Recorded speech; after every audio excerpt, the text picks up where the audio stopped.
औकात 50,000 के बैग की नहीं थी तो उस चवन्नी छाप लियू रुयून ने मुझे तुरंत डंप कर दिया। मेरी जिंदगी झंड करके खुद कट ली साला। पलक झपकते ही उस चुड़ैल ने एक 80 साल का बुढ़ा फंसा लिया और मेरी तो पूरी तरह वाट लगी हुई थी। तभी अचानक मेरा फोन बजने लगा, दिमाग का दही हो गया। स्क्रीन पर अनजान नंबर देखकर मैंने बिना कुछ ज्यादा सोचे समझे फोन उठा लिया और सीधा बोला, हेलो कौन है वहाँ, फालतू टाइम नहीं है मेरे पास, जल्दी बोल बे। सामने से आवाज आई, हेलो क्या तुम इरफान हो, तुम्हारी बीवी बच्चे को जन्म देने वाली है।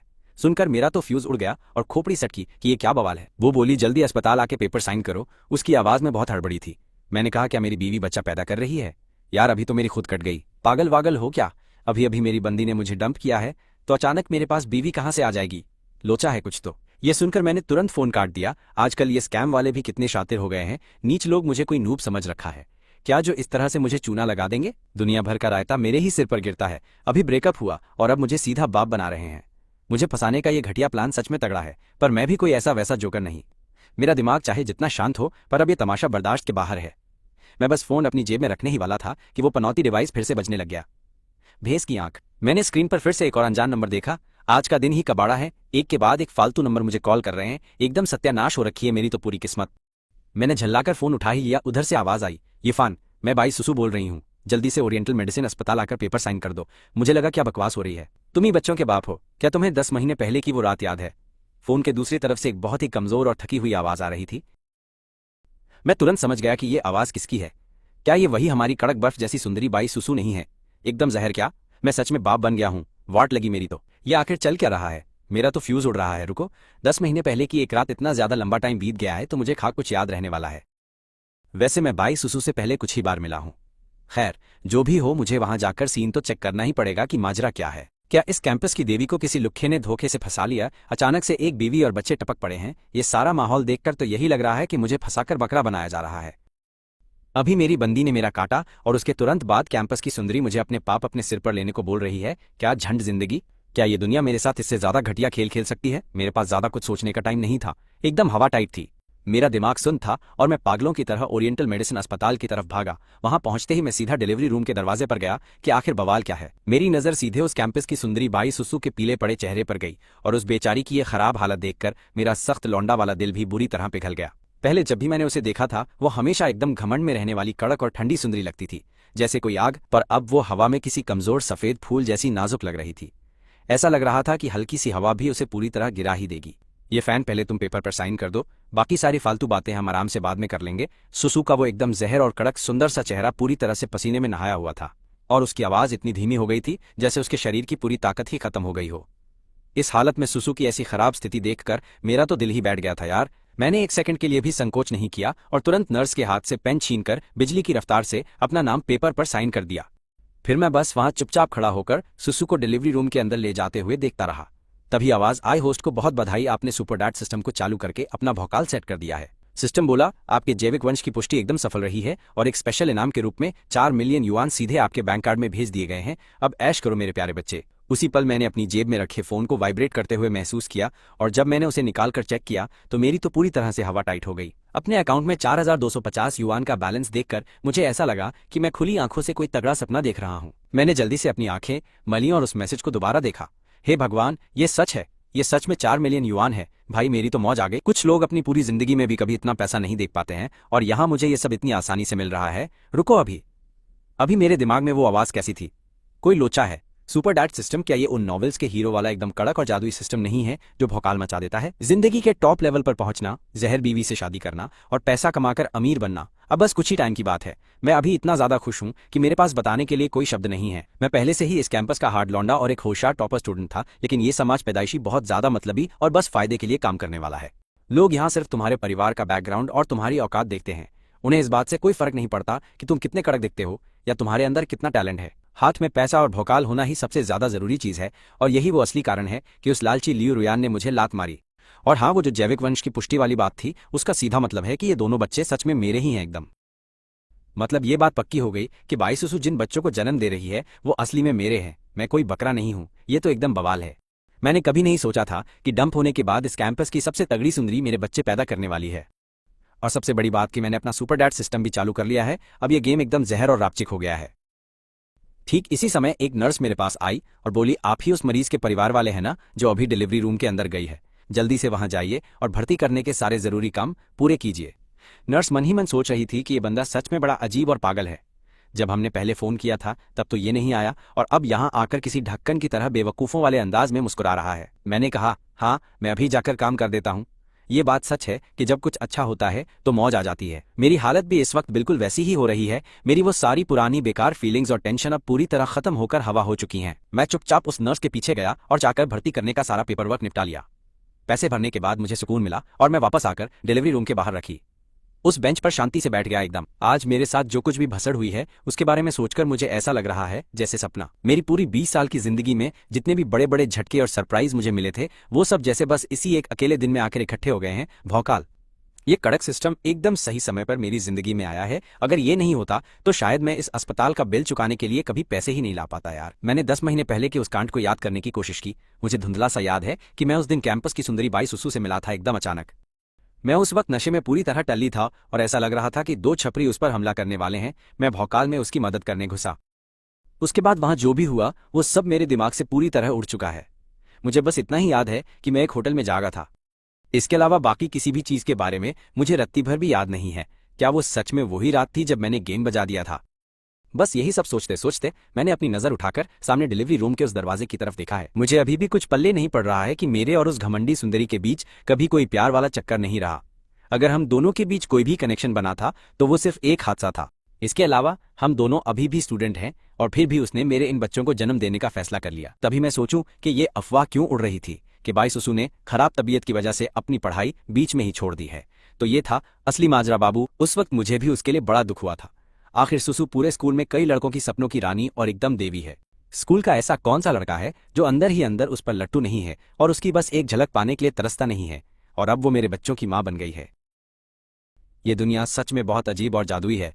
अगर स्कूल के उन नल्ले लड़कों को इस बवाल के बारे में पता चला तो वो पक्का मुझे जमीन के अंदर गाड़ कर मार डालेंगे। अब इसी पल से 2 ऐसे लोग जो असल में बिल्कुल अलग दुनिया के थे वो अपनी किस्मत के लाल धागे से एक दूसरे के साथ हमेशा के लिए बंधने वाले हैं। जो भी है फालतू दिमाग दही करने का कोई फायदा नहीं। जो हो रहा है उसे मजे में होने दो। अचानक बाप बन जाऊंगा ऐसा तो मैंने सपने में भी नहीं सोचा था। पल्ले नहीं पड़ रहा। कसम से यकीन ही नहीं हो रहा कि ये सच है। सीधा अपना फोन उठाया और अपनी माँ को कॉल लगाकर बोला कि बिना रुके एकदम जल्दी से फटाफट सीधे ओरिएंटल अस्पताल पहुंच जाओ। क्योंकि भाई जब बात बच्चा पैदा होने या नए जन्मे बच्चों को संभालने की आती है तो मुझे इस मामले में ककहरा भी नहीं आता। मेरा एकदम पोपट है। कुछ समझ नहीं आ रहा यार। सुसु की अभी की हालत देखकर लग रहा है कि उसकी हिम्मत नहीं हुई होगी अपने घर वालों को बताने की, वरना वो पक्का मुझे ढूंढते हुए मेरे पास मदद मांगने के लिए कभी नहीं आती। सच कुछ ही घंटे ऐसे बीत गए और वाह वाह वाह की आवाज आई।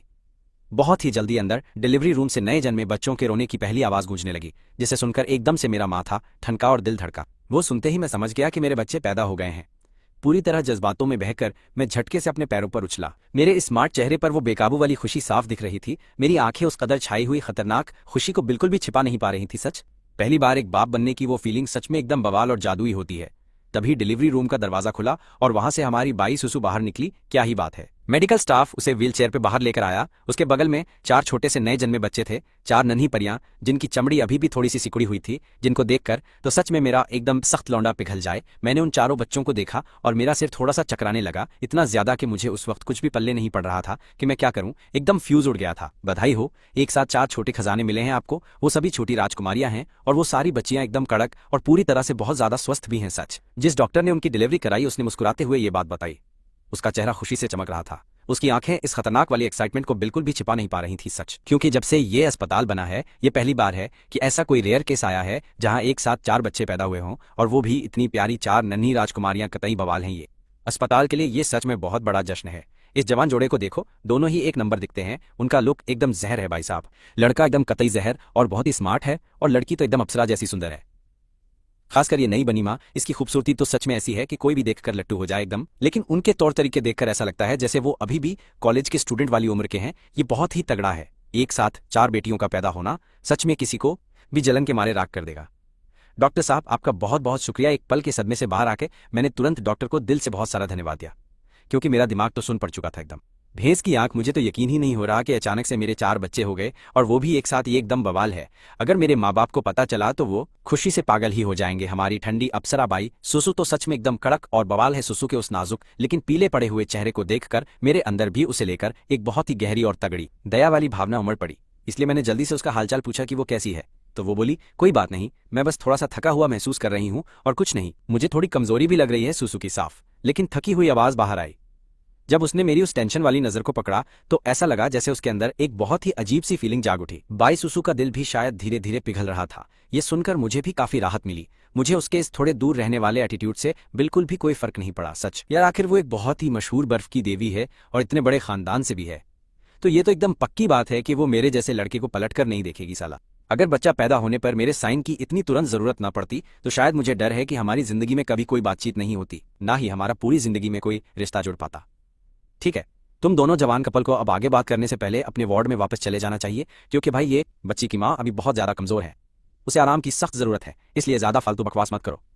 नर्स ने मुस्कुराते हुए हमें यह सलाह दी और फिर सीधा अपना वो ठेला धक्का मारकर सुसु को वार्ड की तरफ ले गई। मैं भी जल्दी से उसके बगल में चलने लगा। उन नन्हे फरिश्तों को आराम से सोते हुए मजे से देख रहा था। अब मेरी आंखों में सिर्फ और सिर्फ उनके लिए प्यार ही प्यार था। ये मेरे अपने बच्चे हैं, मेरा अपना खुद का खून है। कसम, अचानक से इस तरह बाप बनने का एहसास सच में एकदम जादुई और कमाल का है।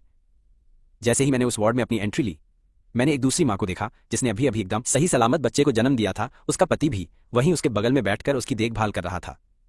जब उन दोनों ने हम लोगों को देखा तो एकदम से हैरानी उनकी आंखों में साफ झलक रही थी। फिर उन्होंने हमें हेलो करने के लिए एक हल्की सी प्यारी और दोस्ताना स्माइल दी। बाई सुसु ने अपने हाथों में उन चारों नन्हे फरिश्तों को बड़े प्यार से देखा। एकदम उसकी आंखें पूरी तरह से प्यार और गर्माहट से भरी हुई थीं। तुम्हारा बहुत बहुत शुक्रिया यूफान, ये सारे बच्चे मेरे अपने बच्चे हैं, इसलिए मैं तुम पर कोई भी फालतू का दबाव नहीं डालूंगी कि तुम जिम्मेदारी लो।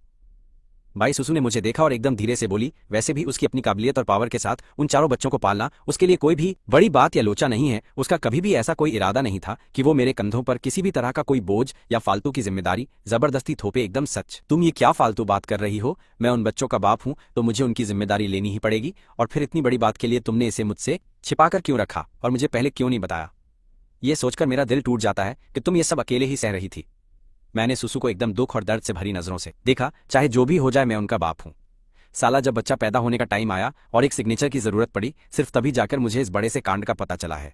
अगर वो सिग्नेचर वाला पंगा बीच में नहीं आता तो क्या मैं पूरी जिंदगी बिना ये जाने ही गुजार देता कि मेरे भी बच्चे हैं। एकदम दिमाग दही करने वाला सीन है ये तो कसम से। और प्रेगनेंसी से लेकर बच्चा पैदा करने और उन्हें पालने तक कितना भारी लफड़ा है, और साथ में समाज के लोगों की इतनी सारी फालतू की बातें भी तो सुननी और सहनी पड़ती है मुझे। यार, ये लड़की इतनी बेवकूफ और साथ में इतनी ज्यादा जिद्दी कैसे हो सकती है? सच बताऊं तो जब मुझे इस बात का पता चला तब मैं पहले से ही 2 महीने की प्रेग्नेंट थी। डॉक्टर ने बोला था कि मेरे लिए दोबारा प्रेग्नेंट होना बहुत ज्यादा मुश्किल होगा, इसलिए मैंने ये पूरा मन बना लिया था कि मैं इन बच्चों को रखूंगी और उन्हें जन्म दूंगी।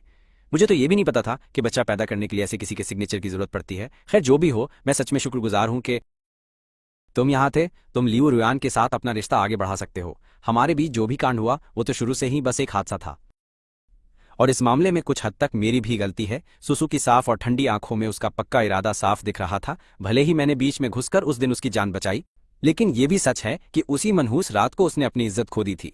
चलो, अब इस बात को यहीं पर खत्म करते हैं।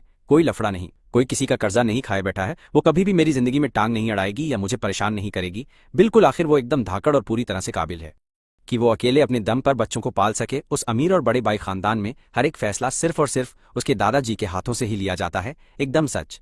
जब तक उसके दादाजी उसे प्यार करते हैं और उसे बचाते हैं, तब तक ये बात उसके लिए कोई टेंशन या भसड़ वाली बात नहीं है। और तो और उसने मेरे बारे में कुछ अफवाहें सुनी थी कि मैं और लियू रुयान एक बहुत ही रोमांटिक रिश्ते में जुड़े हुए हैं। बस उसी वजह से वो अब आगे मेरे साथ जुड़ना या मेरे साथ किसी भी तरह से फंसना नहीं चाहती है। एकदम। अब क्योंकि बच्चा पैदा होने के लिए किसी गार्जियन के सिग्नेचर की जरूरत थी, इसलिए ये एक ऐसी भसड़ थी जिसे टाला नहीं जा सकता था। अब वो और मैं अपने अलग रास्तों पर निकल पड़े। टेंशन मत लो, मैं पक्का तुम्हारे और इन बच्चों की जिम्मेदारी आखिरी सांस तक उठाऊंगा।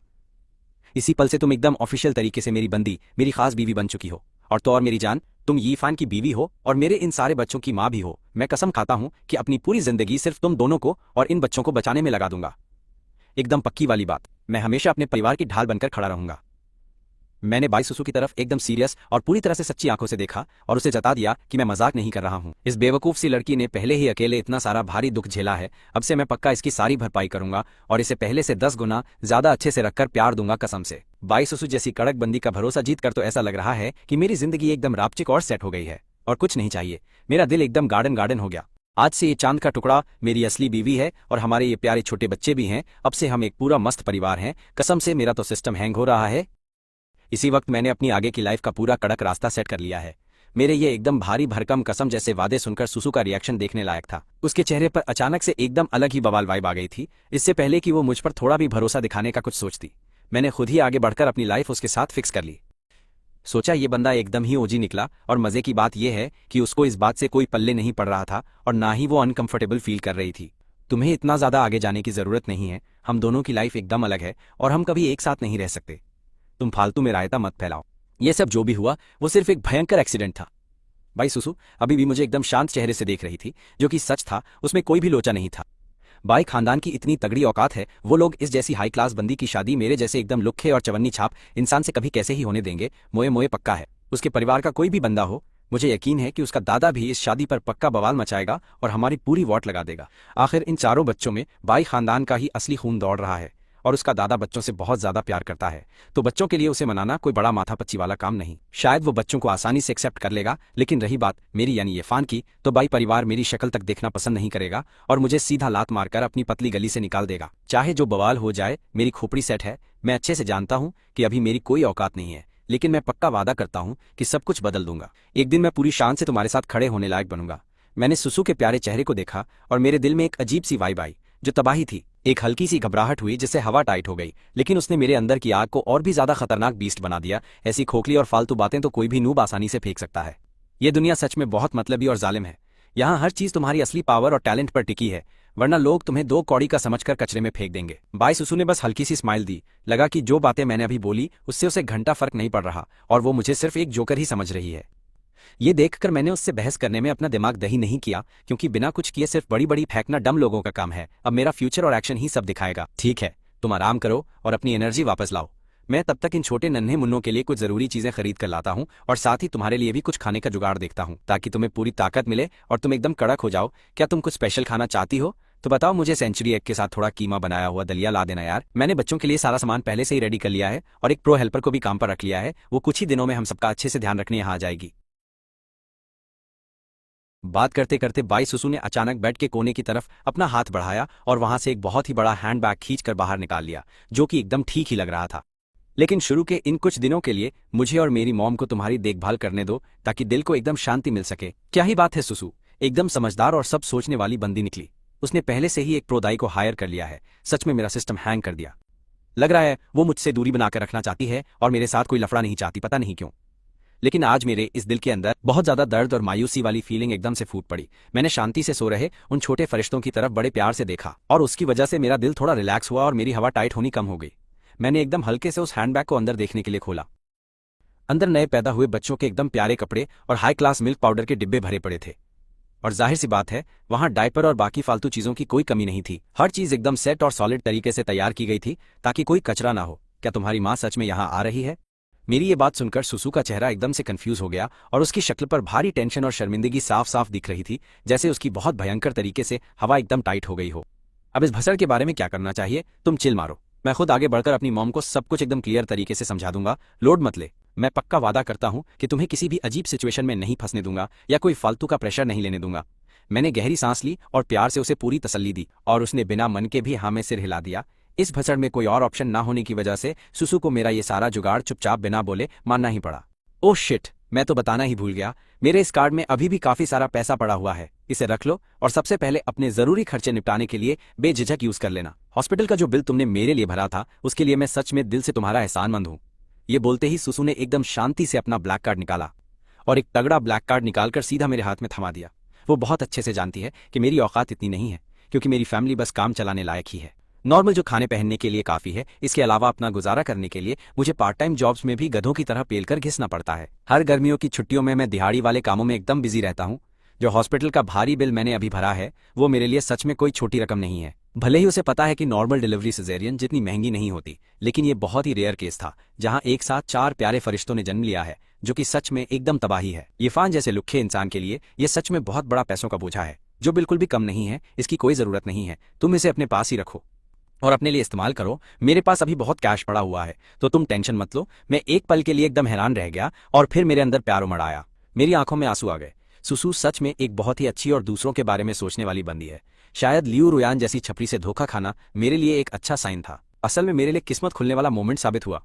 क्या पता शायद भगवान ही मुझे उस घटिया और टॉक्सिक रिश्ते से बाहर निकालने में मेरी मदद कर रहे थे, क्योंकि अगर उस टाइम ऐसा तगड़ा रायता ना फैला होता तो मुझे आज इतनी खूबसूरत और कतई जहर बीवी और इतने प्यारे प्यारे बच्चों के साथ अपनी फैमिली बनाने का ऐसा धांसू मौका कैसे ही मिल पाता। उस लालची और नीच लियो रुयान के मुकाबले सुसु सच में लाखों गुना बेहतर और एक नंबर बंदी है।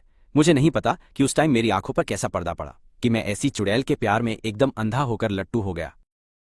जब भी तुम्हें मेरी जरूरत पड़े तो बिना किसी झिझक के बस मुझे एक बार बता देना। बाईसुसु ने एकदम शांत आवाज में इतना बोला और फिर अपना कार्ड वापस रख लिया। वो अच्छे से जानती थी कि मर्दों के लिए उनका गुरूर बहुत मायने रखता है।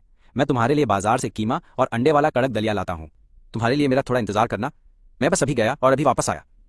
मैंने ये बोला और वहां से जाने के लिए पीछे मुड़ गया। मुझे लगा कि अगर बाईसुसु के पास उसका कोई भी ध्यान रखने के लिए मौजूद नहीं होगा तो ये बिल्कुल भी सही बात नहीं रहेगी। मेरे वहां से निकलते ही कोई भी नहीं बचने वाला। किस्मत से मैं काफी ज्यादा शातिर हूं और मैंने अपनी मम्मी को यहाँ बुला लिया। मैंने दलिया के साथ कुछ और भी चीजें खरीद ली हैं, जैसे अंडे और भूरी चीनी। मैंने ऐसा सुना है कि ये सारी ही चीजें उन औरतों को खाना चाहिए जिनके अभी बच्चे हुए हैं। आधे घंटे से भी कम समय में मैं जल्दी से वापस आ गया। लाओ मैं तुम्हें खिला दूं, तुम अभी काफी कमजोर हो। एकदम हिलना मत। मैंने सीधे बाईसुसु की तरफ देखते हुए बड़ी नरमी से ये बोला, मैं ठीक हूं, मैं इसे खुद पी लूंगी। अब बाईसुसु को अंदर से थोड़ी शर्म महसूस होने लगी। उसने पहले कभी लड़कों के साथ इतनी नजदीकी नहीं बढ़ाई थी।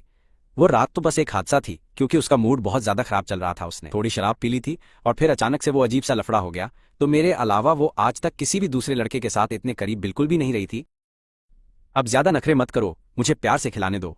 मैंने बाईसुसु की एक भी नहीं सुनी और चम्मच में दलिया भरकर उसे ठंडा करने के लिए उस पर बड़े आराम से फूंक मारने लगा था। मुझे इतने ध्यान और प्यार से ये सब करते देखकर बाईसुसु को अजीब तो लग ही रहा था, लेकिन उससे भी कहीं ज्यादा उसे भयंकर शर्म आ रही थी, जिसकी वजह से उसके गोरे गाल एकदम टमाटर की तरह लाल हो चुके थे। ठीक उसी टाइम अचानक से मेरी मम्मी का फोन बजने लग गया। भैंस की आंख, तुम अभी के लिए इसे खुद ही पी लो, मैं जाकर ये फोन उठा लेता हूँ। मेरी मम्मी का कॉल है। बस इतना बोलकर मैं अपना फोन लेकर सीधा कमरे के बाहर निकल गया। मुझे बाहर जाते हुए देखकर बाईसुसु की आंखों में एक अजीब सी उलझन और घबराहट साफ तौर पर दिखाई दे रही थी। सच में अगर इरफान की मम्मी यहाँ अस्पताल में आ गई तो मैं क्या करूंगी? इस हालत में उनके सामने जाना तो बहुत ज्यादा अजीब हो जाएगा यार। शिट, छोड़ो यार, जो होगा देखा जाएगा। जब वो आएंगी तब की तब निपट लूंगी। अभी से ज्यादा दिमाग का दही करने का कोई भी फायदा नहीं है बिल्कुल। हेलो मम्मी, क्या आप बस पहुंचने ही वाले हो? मैंने फोन उठाते ही सीधा उनसे यही सवाल पूछा। मुझे पक्का लग रहा था कि मम्मी पहुंचने ही वाली होंगी, या फिर हो सकता है वो नीचे ही खड़ी हो कहीं। नहीं यार, मैं तो लंबे जाम में बुरी तरह फंस गई हूँ। मुझे वहां आते आते पक्का रात हो जाएगी। तो आखिर अस्पताल में क्या रायता फैला रहा है नालायक? मेरी मम्मी इतनी ज्यादा टेंशन में थी कि उनके माथे से पसीना टपकने लगा था। जैसे ही उन्होंने मुझे अस्पताल आने के लिए बोलते सुना, उनकी तो डर के मारे पूरी तरह हवा टाइट हो गई थी। लेकिन उनके बेटे की आवाज एकदम नॉर्मल लग रही थी। बस फोन के पीछे से आ रही बच्चों के रोने की हल्की आवाज थोड़ा सा लोचा लग रही थी। इस बात से उनका माथा ठनका कि कहीं उनके बेटे ने किसी लड़की के साथ कोई तगड़ा कांड तो नहीं कर दिया और अब अस्पताल में बैठकर अपने फैसले का इंतजार कर रहा है। भैंस की आंख। बस यही सोचकर मेरी मम्मी की खोपड़ी सटक गई और वो टेंशन में आ गई। इस पनौती जाम को भी अभी ही लगना था। क्या यार, दिमाग का दही। लेकिन जब वो घर से निकली थीं तो सारे पैसे और बैंक कार्ड अपने साथ रख लाई थीं। बस उस छपरी लड़के ने कोई बहुत बड़ी भसड़ ना मचा दी हो। भगवान के लिए मुझे बचा लो। अब कोई लोड मत लो मम्मी, थोड़ा लेट हो जाओगी तो भी चलेगा, बस आराम से आना। बाकी सारी भसड़ आपके आने के बाद ही सुलझाएंगे। फोन पर कुछ भी समझ नहीं आने वाला है। ठीक है, मैं अब फोन रख रही हूँ। बस इतना बोलकर मेरी मम्मी ने कॉल काट दिया। उन्हें अंदर ही अंदर ऐसा लग रहा था कि कोई बहुत बड़ा बवाल उनका इंतजार कर रहा है। वो घबराई हुई थी काफी। मैं वापस अपने कमरे में गया। बाईसुसु का घबराया हुआ चेहरा देखकर मुझे एकदम से थोड़ी हंसी आ गई। मम्मी कह रही हैं कि वो जाम में फंस गई हैं तो उन्हें आने में थोड़ा सा टाइम लग जाएगा। मैंने साफ देखा कि जैसे ही मेरी बात खत्म हुई बाईसुसु ने चैन की सांस ली। यार, मेरी मम्मी कोई खूंखार बीस्ट थोड़ी न है जो तुम इतना डर रही हो। बिल्कुल। क्या वो अपनी होने वाली सास से मिलने के नाम से ही घबरा रही है? पता नहीं मम्मी को कितना टाइम लगेगा। यही सोचकर मैंने अपने जिगरी रूममेट को फोन घुमाया और उसे बोला कि मेरा बिस्तर अस्पताल ले आए और साथ में कुछ तौलिए, टब और बाकी साफ सफाई का सामान भी खरीद कर ले आए। फिर ज्यादा देर नहीं हुई और झाओ जियोतियन एकदम भौकाल मचाते हुए जल्दी से वहां आटपका बिना बताए ही। जब वो उस कमरे में पहुंचा जो मैंने उसे बताया था तो दरवाजे पर ही उसकी सिट्टी पिट्टी गुम हो गई। आखिर उसने ऐसा क्या बवाल देख लिया था सामने? यार, उसने हमारी कॉलेज की सबसे कड़क और खूबसूरत लड़की बाईसुसु को अस्पताल के बिस्तर पर लेटे हुए देखा, जबकि मैं उसके ठीक बगल में बैठा उसे बड़े ही प्यार से निहारने में पूरी तरह लगा हुआ था। उस वक्त वहां और तो और बिस्तर के बगल में 4 छोटे छोटे इंसानों जैसे जीव लेटे थे। अरे ये तो छोटे बच्चे हैं, है ना? आखिर यहाँ चल क्या रहा है? अचानक से इसके बच्चे कैसे हो गए? वो भी 4 यार, एक साथ 4 बच्चे, एकदम तबाही है। ये तो सच में बहुत बड़ा बवाल है। सब खत्म हो गया, मेरी तो जिंदगी ही झंड हो गई। मेरे दिल की रानी और एकदम परफेक्ट चांद का टुकड़ा मेरी बाईसुसु को इरफान ने ऐसे ही मुझसे छीन लिया और अब तो इन दोनों के बच्चे भी साथ में हो चुके हैं। माय गुडनेस यार, ये खबर तो एकदम सिस्टम हिला देने वाली है। झाओ जियोतियन, तुम यहाँ आ गए। मैंने देखा कि बाईसुसु ने मुझे आंख मारी और जैसे ही मैंने पीछे मुड़कर सीधा देखा तो झाओ जियोतियन दरवाजे पर एकदम मूर्ति की तरह जमा हुआ खड़ा था। साले मेरा मन कर रहा है कि मैं अभी तेरे मुंह पर एक तगड़ा सा मुक्का जड़ दूं, एकदम खींचकर। तूने अपना दांव कब खेल दिया बे? तू मेरी देवी की जिंदगी इस तरह कैसे बर्बाद कर सकता है? एकदम घटिया इंसान है तू। इतने सालों के हमारे भाईचारे के बाद भी तूने मेरे साथ ऐसा धोखा किया। झाओ जियोतियन ने अपने दांत पीसते हुए मुझे बहुत गुस्से में घूरा। ये तो गजब है, एकदम टॉप लेवल का बवाल काट दिया तूने तो एकदम। उसे इस बात पर बिल्कुल यकीन नहीं हो रहा था कि उसके सामने जो है वो सच है। इस नज़ारे ने उसका फ्यूज उड़ा दिया। झाओ जियोतियन शांत हो जा, मुझे तुझे सारी बात आराम से समझाने दे भाई। मैंने झाओ जियोतियन को शांत करने की कोशिश करते हुए कहा, जबकि मुझे उस पर हंसी और गुस्सा दोनों आ रहे थे। मैं जानता था कि झाओ जियोतियन भी हमारी कॉलेज की उस कड़क लड़की को पसंद करता था यार। जब बाईसुसु ने कॉलेज से छुट्टी ली थी तब इस नल्ले ने मुझे गले लगाकर बहुत ज्यादा आंसू भी बहाए थे, बहुत बुरी तरह से। अब इस बवाल को देखकर उसका हजम न कर पाना एकदम लाजमी सी बात है। जब मुझे भी पहली बार ये पता चला था तो मेरे भी होश उड़ गए थे, एकदम तगड़े वाले शौक के साथ एकदम ही। आज तुझे मुझे एक सही सा जवाब देना ही पड़ेगा। झाओ जियोतियन ने अपने सपनों की रानी की तरफ देखा। उसका उतरा हुआ चेहरा देखकर तो वो बस रोने ही वाला था, एकदम आंसू आ गए थे उसके। तो वो खुद को ही कोस रहा था कि उसने सही टाइम पर अपना पत्ता नहीं फेंका। असल में ये सब उस रात को हुआ था। मैंने अपनी आवाज धीमी की और उसे सब कुछ बताने लग गया था। आधा घंटा बीत गया। झाओ जियोतियन मुझे घूरे जा रहा था जैसे वो मेरा गला ही दबा देगा। साले इस आदमी ने अपनी देवी को इतना भयंकर दर्द सहने के लिए अकेला छोड़ दिया था। क्या ही बोलूं अब मैं, कितना बड़ा जानवर है ये भाभी। मेरा मतलब है मिसबाई, अगर ये नीच तुम्हें कभी भी परेशान करे तो बस मुझे बता देना तुरंत। मैं इस लौंडे का अच्छे से गेम बजा दूंगा तुम्हारे लिए। मैं हमेशा तुम्हारी साइड ही रहूंगा। झाओ जियोतियन ने तरस खाते हुए एकदम बेचारे वाले चेहरे के साथ बाईसुसु की तरफ देखा था। फिर बाईसुसु ने बस झाओ जियोतियन की तरफ देखा और धीरे से सिर हिलाकर चुप रही। तू किस मिट्टी का बना है बे दोस्त के नाम पर? तू धब्बा है साले। देख तूने क्या कबाड़ा किया है। तेरा दोस्त होने में भी मुझे शर्म आ रही है। हाँ याद आया, तूने उस लियू रुयान से ब्रेकअप कर लिया ना, पूरे कॉलेज में यही बात फैल रही है आज। झाओ जियोतियन ने एकदम जोश में आकर ये बात बक दी। फिर अचानक उसे लगा कि उसने कुछ ज्यादा ही बोल दिया है। उसने छुपकर एक नजर बाईसुसु की तरफ देखा था। उस वक्त उसे एकदम शांत देखकर उसने फाइनली एक राहत की सांस ली। शुक्र है भगवान का कि उसने गलती से अपनी देवी का मूड खराब नहीं कर दिया था। एकदम से खुलकर बोले, भाई कोई चक्कर नहीं है, तेरी भाभी का दिल बहुत बड़ा है, वो इन सब बातों का बुरा नहीं मानती है कभी। मैंने देखा कि झाओ जियोतियन डरते हुए बाईसुसु की तरफ देख रहा था तो मैं हंसा और तुरंत बोल पड़ा था उसे शांत करने को। क्यों, सही कहा ना? वैसे भी हमारे बीच कभी कोई सच्चा प्यार या फीलिंग तो थी ही नहीं। हाँ, मेरा मतलब था कि बाईसुसु के दिल में मेरे लिए अभी तक कोई भी फीलिंग्स नहीं आई थी यार। हमारे बीच सब कुछ बस एक गलतफहमी से शुरू हुआ था, लेकिन उसी गलतफहमी ने आज हम दोनों को एक साथ बांध दिया है। ये सुनकर बैसुसु का शरीर हल्का सा कांपा, लेकिन उसने मेरे जैसे ढीठ और बेशर्म इंसान पर ध्यान देने की कोई जरूरत नहीं समझी। उसका इग्नोर मारना भी कतई जहर लग रहा था। कॉलेज में तुम्हारे कांड का तगड़ा बवाल मच चुका है। जब तुम और लियू रुयान आपस में भसड़ कर रहे थे, किसी शाणे ने छुपकर पूरा तमाशा फोन में रिकॉर्ड कर लिया। स्कूल फोरम पर यह वीडियो एकदम आग की तरह फैल रहा है। लालची लड़की से टॉप स्टूडेंट की जंग और पैसे की भूखी चुड़ैल ने गरीब को लात मारी जैसे धांसू टाइटल्स हर जगह छाए हैं। मेरे भाई, मैंने वो वीडियो देखा जिसमें तू लियू रुयान की सरेआम धज्जियां उड़ा रहा था। तू सच में एक नंबर का असली मर्द है। मैंने पहले ही कहा था वो लड़की एकदम दो कौड़ी की है। क्या अब जाकर तेरे दिमाग की बत्ती जली? झाओ जियोटियन मुझे ऐसे देख रहा था जैसे कह रहा हो मैंने पहले ही बोला था। और सच बताऊं तो लियू रुयान का इस बार पूरा गेम बच चुका है। पूरे स्कूल में उसकी इज्जत का कचरा हो गया है। लेकिन मुझे अब इन फालतू बातों से रत्ती भर भी फर्क नहीं पड़ता, क्योंकि मेरे लिए उसका कोई वजूद ही नहीं बचा। आखिर अब मेरे पास एक खूबसूरत बीवी और बच्चे हैं, तो मुझे किस बात का खौफ? उस ब्रेकअप के बाद मुझे लग रहा है कि मैंने सच में अपनी असली जिंदगी जीत ली है। ठीक उसी वक्त मेरे नन्हे बच्चों को अचानक जोर की भूख लग गई। एक बच्चे ने अपना मासूम मुंह बनाया और फिर जोर जोर से फूट कर रोने लगा। और फिर एक के बाद एक सबने रोना शुरू कर दिया। उनका वो एक साथ चिल्लाना सच में दिमाग दही करने वाला था। पक्का उन सबको भूख लगी होगी। मेरे पास अभी दूध नहीं है, इसलिए हमें डिब्बे वाला फॉर्मूला ही देना पड़ेगा। उस बैग में दूध का पाउडर और बच्चों की बोतलें रखी हैं। इरफान जल्दी जाकर बच्चों का दूध तैयार करो। याद रखना सिर्फ हल्का गुनगुना पानी ही इस्तेमाल करना और 2 चम्मच पाउडर काफी रहेगा। दूध को गलती से भी बहुत ज्यादा गाढ़ा मत बना देना, जिससे बच्चों को कोई भी भारी दिक्कत हो। ये सारा भारी ज्ञान बैसुसु को बच्चों की देखभाल वाले ढेरों वीडियो देखकर मिला था। बच्चा पैदा होने से पहले ही उसने ये सब सीखकर अपना पूरा सिस्टम अच्छे से एकदम सेट कर लिया था। पहली बार मां बनने पर उसे सच में काफी ज्यादा पढ़ाई करनी पड़ी होगी। जियोटियन जरा मेरी मदद कर। इतना बोलकर हम दोनों दूध की बोतल और फॉर्मूला लेकर वहां से सीधा बाहर की तरफ निकल गए। बैसुसु ने अपने पास लेटे बच्चे को बड़े प्यार से देखा और चुप कराने के लिए उसे धीरे धीरे थपथपाते हुए फुसफुसाकर बोली, मेरे अच्छे बच्चे अब बिल्कुल मत रोना, जल्दी शांत हो जा। तुम्हारा खाना बस आने ही वाला है। जब मैं और जियोटियन वापस लौटे तो हमें यह खूबसूरत नजारा दिखा। कॉलेज की सबसे एटीट्यूड वाली लड़की का इतना प्यारा रूप देखना सच में एकदम ही ज्यादा कड़क था। उसके पूरे वजूद से एक प्यार करने वाली माँ की एकदम शानदार वाइब आ रही थी। मैं बैसुसु के पास गया, अपनी बोतलें नीचे रखी और उनमें से एक बच्चे को बड़े प्यार से उठा लिया। थोड़ा ध्यान से पकड़ना, कहीं ये दूध बहुत ज्यादा गर्म तो नहीं है? क्या तुमने इसका तापमान अच्छे से चेक किया था? बैसुसु ने मुझसे एक परेशान और एकदम केयरिंग माँ की तरह सीधा सवाल किया। नए पैदा हुए बच्चे बहुत नाजुक होते हैं और वो बहुत आसानी से जल सकते हैं। मैंने चेक कर लिया है। इसे ठंडा करने के लिए मैंने इसे ठंडे पानी में काफी देर तक डुबोया था। इतना बोलकर मैंने बोतल उठाई और अपने हाथ के पीछे एक बूंद डालकर दूध चेक किया। उसका तापमान एकदम कड़क था। इससे बच्चों का मुंह बिल्कुल नहीं जलेगा। ये सुनकर उसने कहा, चलो फिर ये बहुत सही है। बैसुसु को अब जाकर फाइनली तसल्ली मिली। हम तीनों उन 4 बच्चों की देखभाल कर रहे थे, लेकिन अभी भी हम थोड़े अनाड़ी और पूरी तरह कंफ्यूज लग रहे थे। पर जैसे तैसे करके हमने उन सबको भरपेट दूध पिला ही दिया, तभी एक आवाज आई, होस्ट को ये बच्चों को खाना खिलाने वाला टास्क पूरा करने पर बहुत बधाई। आपको इनाम के तौर पर 2 लाख युआन सीधे आपके अकाउंट में ट्रांसफर कर दिए गए हैं। कृपया इसे ध्यान से एक बार चेक कर लें। सिस्टम की ये कड़क आवाज सुनते ही मेरी आंखों में एकदम तगड़ी चमक आ गई। जैसा मैंने सोचा था, ये सुपर डैड वाला सिस्टम सच में एकदम बवाल और कभी ना हारने वाली खतरनाक चीज ही निकली है। जब तक मैं इन छोटे बच्चों की अच्छे से देखभाल करूंगा और इन्हें सही तरीके से पालूंगा, तब तक मुझे ऐसे ही एकदम तगड़े और छप्पर फाड़ वाले इनाम हर बार मिलते ही रहेंगे। इसके बाद मुझे इन्हें पालने के लिए पैसों की रत्ती भर टेंशन नहीं लेनी पड़ेगी। ये बच्चे कितने प्यारे हैं। क्या तुम दोनों ने इनका कोई नाम सोचा है? आखिर ये एक साथ 4 हैं।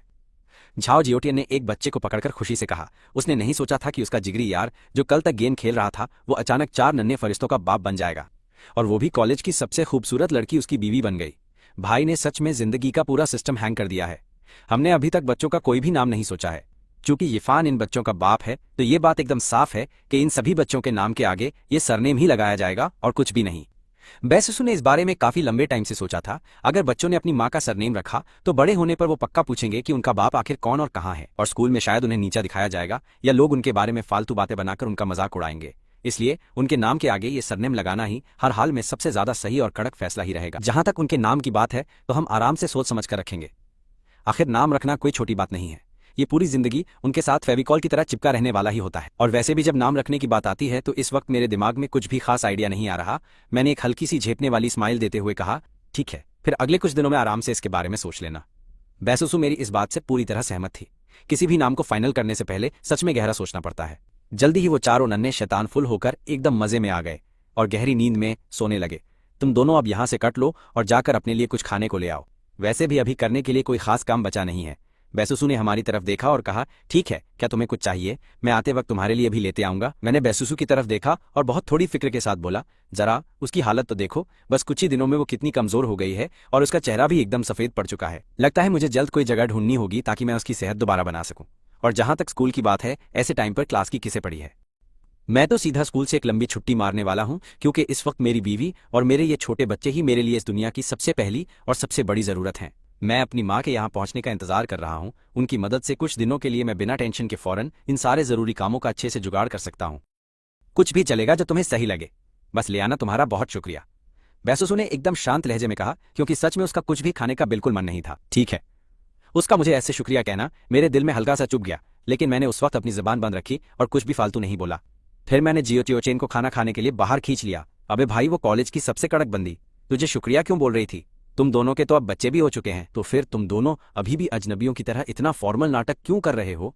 इस पर जियोचेन अपनी खुजली रोक नहीं पाया और पूछ ही लिया वो तो ये बात बहुत पहले से पूछना चाहता था, लेकिन माहौल थोड़ा सीरियस देखकर उसने अपनी जबान पर अब तक लगाम लगा रखी थी। तुझे तो सब पता है, वो सब बस गलती से हुआ एक बड़ा कांड था, पर मैं अपनी पूरी जान लगा दूंगा ताकि बैसुसु मुझे अपने दिल से अपना ले। मेरी आंखों में एक अलग ही तगड़ी जिद और आग थी। मैं ये हर हाल में करके ही रहूंगा मेरे भाई। बैसुसु का दिल जीतने में मैं तेरा पूरा सपोर्ट करूंगा ताकि वो सच में मेरी असली भाभी बन जाए। जियोचेन ने मेरा हौसला बढ़ाने के लिए मेरे कंधे पर एक जोरदार और फुल भाईचारे वाली थपकी दी। लोड मत ले, मैं अपना 100% दूंगा, मैंने मुस्कुराते हुए कहा। चाहे अपने लिए हो या उन छोटे बच्चों के लिए, मैं किसी भी कीमत पर हार नहीं मानूंगा। आगे चलकर मैं बैसुसु और अपनी उन चांद सी प्यारी बेटियों के साथ एकदम मस्त और खुशहाल जिंदगी जीना चाहता हूँ। तभी अचानक मेरे दिमाग की बत्ती जली और एक बहुत ही ज्यादा कड़क आइडिया बाहर आया। मुझे उनके लिए धांसू नाम मिल गए हैं, बिंग, किंग, यू और जी। मेरी चारों बेटियों के नाम बड़ी से लेकर सबसे छोटी तक बिल्कुल इसी परफेक्ट लाइन में रखे जाएंगे। ये बिंग, ये किंग, ये यू और ये जी। ये चारों नाम सुनने में ही इतने ज्यादा कत्ती जहर लग रहे हैं कि बस मजा ही आ गया। अपना खाना खत्म करने के बाद जियोचेन तो वापस अपने स्कूल की तरफ कल्टी मार गया, जबकि मैंने वहां से थोड़ा और बढ़िया वाला खाना पैक करवाया और सीधा अस्पताल की तरफ अपना रास्ता नाप लिया। कमरे में लौटते ही मैंने देखा वो चारों शैतान एकदम मीठी नींद ले रहे थे और बैसुसु भी सो चुकी थी। उसके खूबसूरत चेहरे पर एक अलग ही सुकून था। पहली बार उसे ऐसे सोते हुए देखा था। कसम से कुड़ी सोते हुए एकदम कातिल लग रही थी, जैसे कोई परी आराम फरमा रही हो। ये सख्त लौंडा आज तो पूरा पिघल गया। तुम आ गए। बैसुसु ने बहुत ही प्यार से अपनी नशीली आंखें खोली और मुझे बिस्तर के पास बैठकर खुद को बिना पलक झपकाए लगातार घूरते हुए देखा। मेरी उस आशिकों वाली नजर ने उसे एक पल के लिए पूरा सुन्न कर दिया। हाँ, तुम्हें अब कुछ न कुछ खा लेना चाहिए। मैं तुम्हारे लिए खाना लाया हूँ और पिग ट्रोटर सूप भी है। मैंने सुना है कि इससे दूध ज्यादा बनता है। मैंने थोड़ी सी शर्मिंदगी के साथ ये बात बोली। भले ही हम दोनों साथ रहे थे, पर वो एक हादसा ही था, इसलिए इस तरह के नाजुक और अजीब मुद्दे पर बात करना सच में थोड़ा बहुत झिझक वाला और अटपटा तो महसूस होता ही था। उसने भी मेरी इन सारी बातों को सुनकर प्यार से कहा, हाँ बहुत शुक्रिया। बाई सुसु का छोटा सा चेहरा अचानक से शर्म से लाल हो गया, लेकिन उसने बहुत जल्दी खुद को एकदम संभाल लिया। बच्चों के लिए माँ का दूध पीना अच्छा है, ताकि उनका नन्हा शरीर एकदम मजबूत रह सके और उनकी बीमारियों से लड़ने की ताकत भी बढ़ जाए।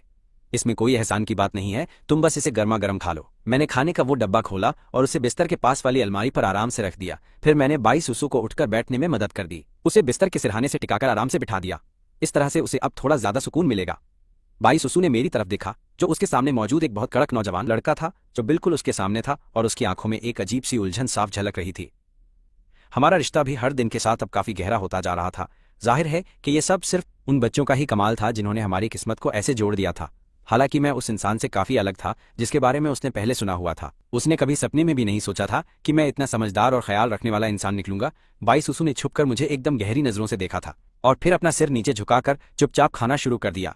मैंने भी अपने पास वाले पालने में सो रहे उन चारों नन्हे फरिश्तों को देखा। उनमें से हर एक बच्चा सच में बहुत ज्यादा प्यारा था। उनके छोटे छोटे से चेहरे और नन्हे नन्हे हाथ और उनका वो छोटा सा शरीर, वो एकदम रुई की तरह मुलायम दिखाई दे रहे थे, कसम से बवाल। तभी अचानक से मेरे फोन की घंटी बज उठी। बाई सुसु ने खाना खाना रोक दिया और मेरी तरफ ऊपर देखने लगी। तभी उसका वो छोटा सा चेहरा थोड़ा सा ज्यादा तनाव में आ गया।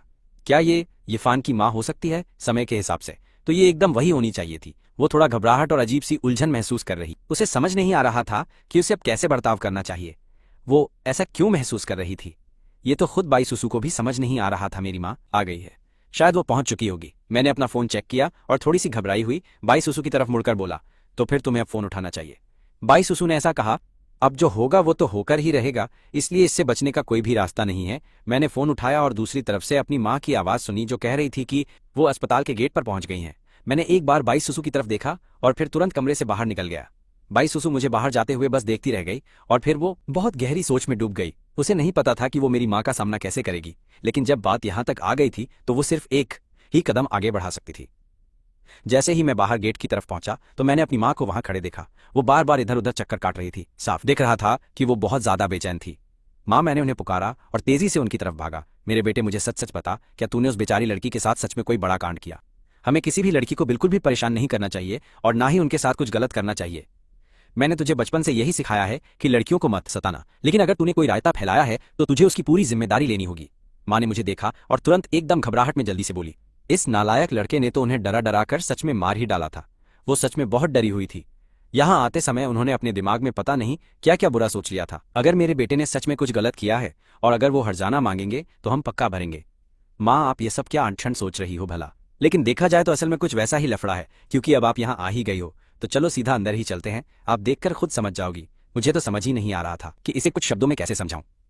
माँ ने बस दरवाजा धक्का देकर खोला और एक बहुत ही खूबसूरत नौजवान लड़की को बिस्तर पर एकदम आराम से बैठे देखा, जिसके पास रखे पालने में 4 छोटे नन्हे बच्चे सो रहे थे। माफ करना, मैं शायद गलत कमरे में आ गई।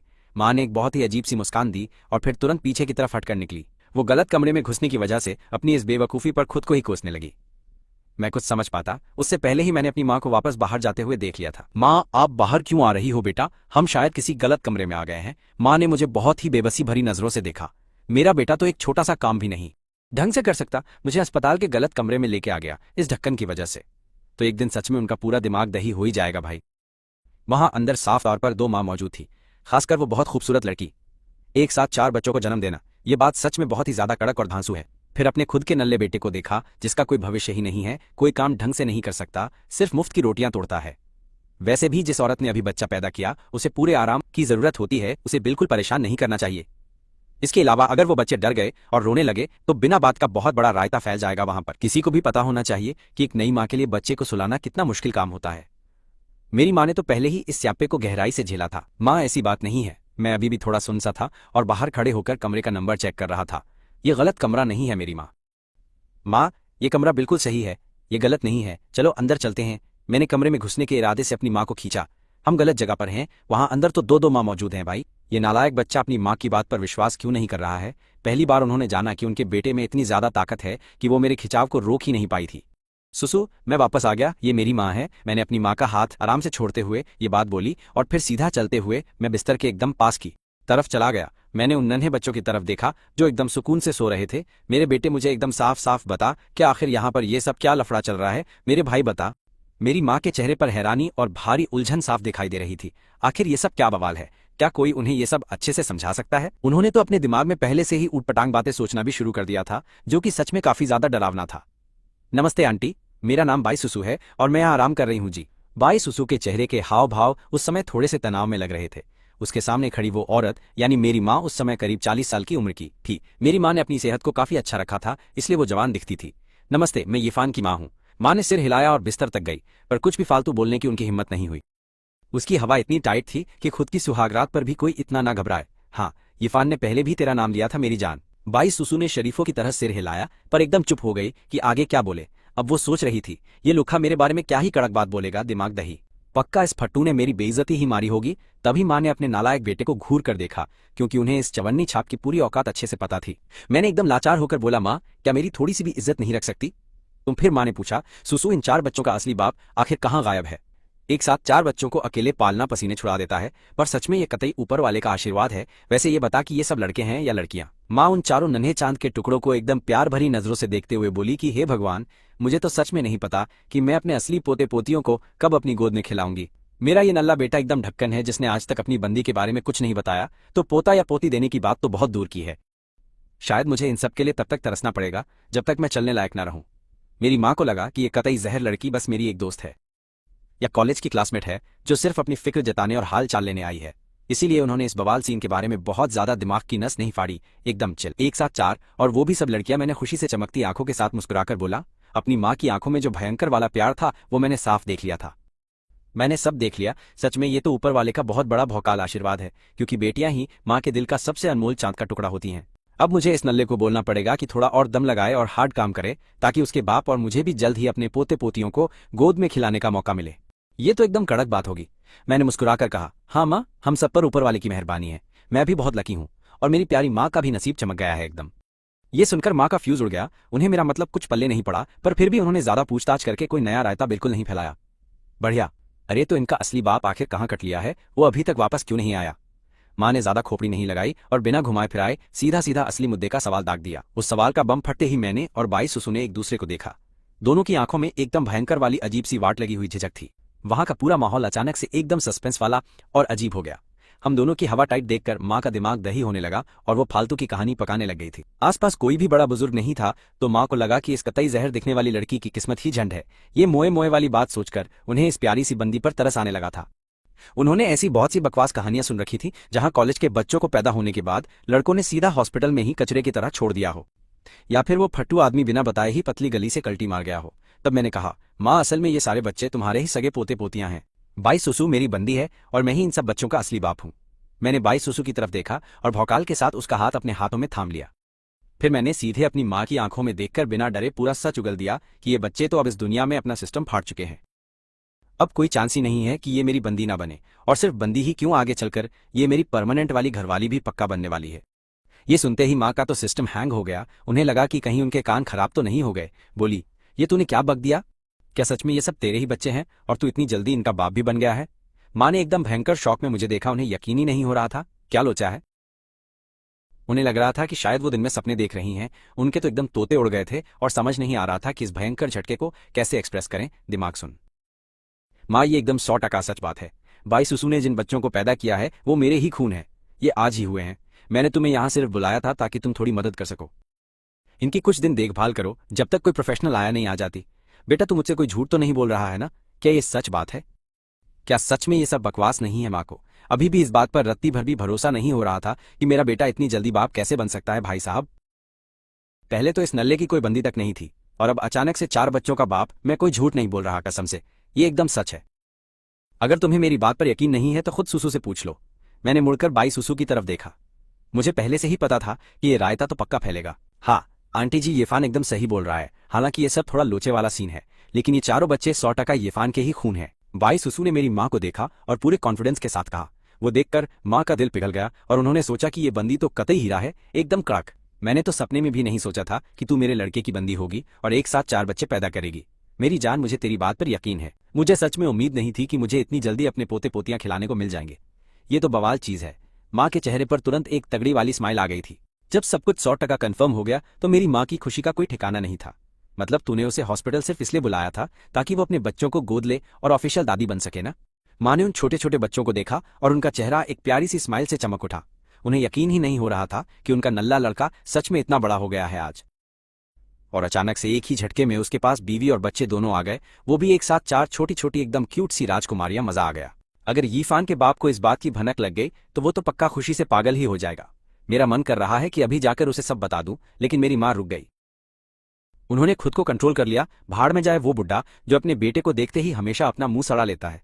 अभी के लिए उसे ये सब बताने का आइडिया ड्रॉप करते हैं। उस सड़े हुए बुढ़े की देखभाल करने से तो लाख गुना बेहतर है कि मैं अपनी चांद सी बहू और इन प्यारे प्यारे पोते पोतियों की देखभाल में अपना पूरा टाइम सेट कर दूं। मैंने तो कभी सोचा भी नहीं था कि मेरी होने वाली बहू इतनी तबाही होगी जो एक साथ 4 बच्चे पैदा कर देगी। अब देखती हूँ कि वो पैसे वाली औरतें मेरा मजाक कैसे उड़ाएंगी। अब किसी की हिम्मत नहीं होगी मुझे ताना मारने की। अपनी माँ को इतना ज्यादा खुश देखकर मेरे दिल को भी एकदम कड़क वाली शांति और तसल्ली मिल गई थी। System set. मुझे लगा था कि सच जानकर वो एकदम शौक से उछल पड़ेंगी, और जैसे जैसे माँ उन बच्चों पर अपना प्यार लुटा रही थी उसे देखकर बाई सुसु भी धीरे धीरे एकदम रिलैक्स हो गई थी। सास और बहू का रिश्ता हमेशा से ही थोड़ा पंगे वाला और नाजुक होता है, लेकिन मेरी माँ ने उसे इतना तगड़ा अपनापन दिया कि सुसु को लगा जैसे वो एकदम अपने ही घर में सेफ बैठी है। फिर मैं एक नर्स को पकड़ने गया ताकि अपने लिए एक मस्त सा प्राइवेट रूम बुक कर सकूं। आखिर अब हमारी फैमिली काफी बड़ी हो गई थी और दूसरों के साथ रहना थोड़ा लफड़े वाला काम हो जाता। सच बेकार में दूसरों को डिस्टर्ब करना सही नहीं है, और वैसे भी बिना किसी फालतू भीड़ के हम लोग एकदम बिंदास और खुलकर अपनी बातचीत भी कर सकते हैं बिना किसी डर या झिझक के। मेरी बच्ची, अगर ये नालायक यफान कभी भी तेरे साथ बुरा बर्ताव करे तो बस मुझे बता देना, मैं इसकी अच्छे से खाट खड़ी कर दूंगी, पक्का सच। और फिर ये अपनी औकात में रहकर एकदम सीधा चलेगा। माँ ने हंसते हुए और चेहरे पर एक तगड़ी वाली स्माइल लिए बाई सुसु का छोटा सा हाथ अपने हाथों में ले लिया प्यार से। और हाँ, उन्होंने मुझे भी एकदम खूंखार तरीके से घूरना मिस नहीं किया। अगर मैंने उनकी चांसी बहू को तंग करने की गलती की तो वो मेरा गेम बजाकर ही मानेंगी बॉस। हमारे घर में हमेशा से ही औरतों का राज चला है, तो आज के बाद से इस घर का सारा कंट्रोल और भौकाल सिर्फ तेरे ही हाथ में होगा। और अगर कोई भी ऐसी बात हो जिससे तेरा दिमाग दही हो रहा हो तो सीधा मुंह पे बोल देना, मेरी प्यारी बच्ची तूने सच में बहुत दर्द सहा है, कसम से यार। ये बोलते बोलते माँ की आंखें एकदम नम हो गईं। उन्हें अब जाकर पूरी पिक्चर समझ में आई थी। उन्होंने कभी नहीं सोचा था कि ये बंदी अंदर से इतनी हार्ड और धाकड़ होगी। सच में बाहुबली। ये बंदी सच में बहुत ही नेक और साफ दिल की है। अगर डिलीवरी के वक्त उस जरूरी साइन का लफड़ा ना पड़ता तो शायद ये पूरा बवाल और सच कभी बाहर ही ना आता। सही में बस यही सब सोचकर माँ ने एक बार फिर से उन चारों नन्हे क्यूट बच्चों की तरफ देखा और फिर बाई सुसु की तरफ अपनी एकदम प्यार और तरस से भरी हुई नम आंखों से देखने लगी। दिल गार्डन गार्डन हो गया। कोई ना आंटी, सच में सब ठीक है। बाई सुसु ने मुस्कुराकर मेरी तरफ देखा, जैसे कह रही हो कि मेरी माँ की बातों का उस पर जरा सा असर नहीं हुआ। उसने दिल पर नहीं लिया क्योंकि उसे पता था कि हम दोनों का कोई सीन नहीं बन सकता, हमारा एक होना नामुमकिन है। और इसी वजह से मैंने अपनी माँ को टोकते हुए कहा, बस करो माताजी, जरा इधर आना, मुझे तुमसे कुछ बहुत जरूरी बात करनी है।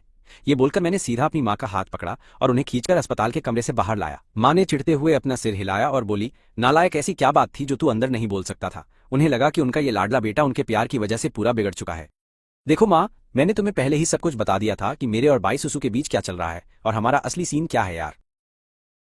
मैं उसके लायक बनने के लिए बहुत मेहनत करूंगा, इसलिए तुम ज्यादा टांग मत अड़ाना। कल ही मैं एक बढ़िया सा फ्लैट किराए पर लेने वाला हूँ, सिस्टम सेट है।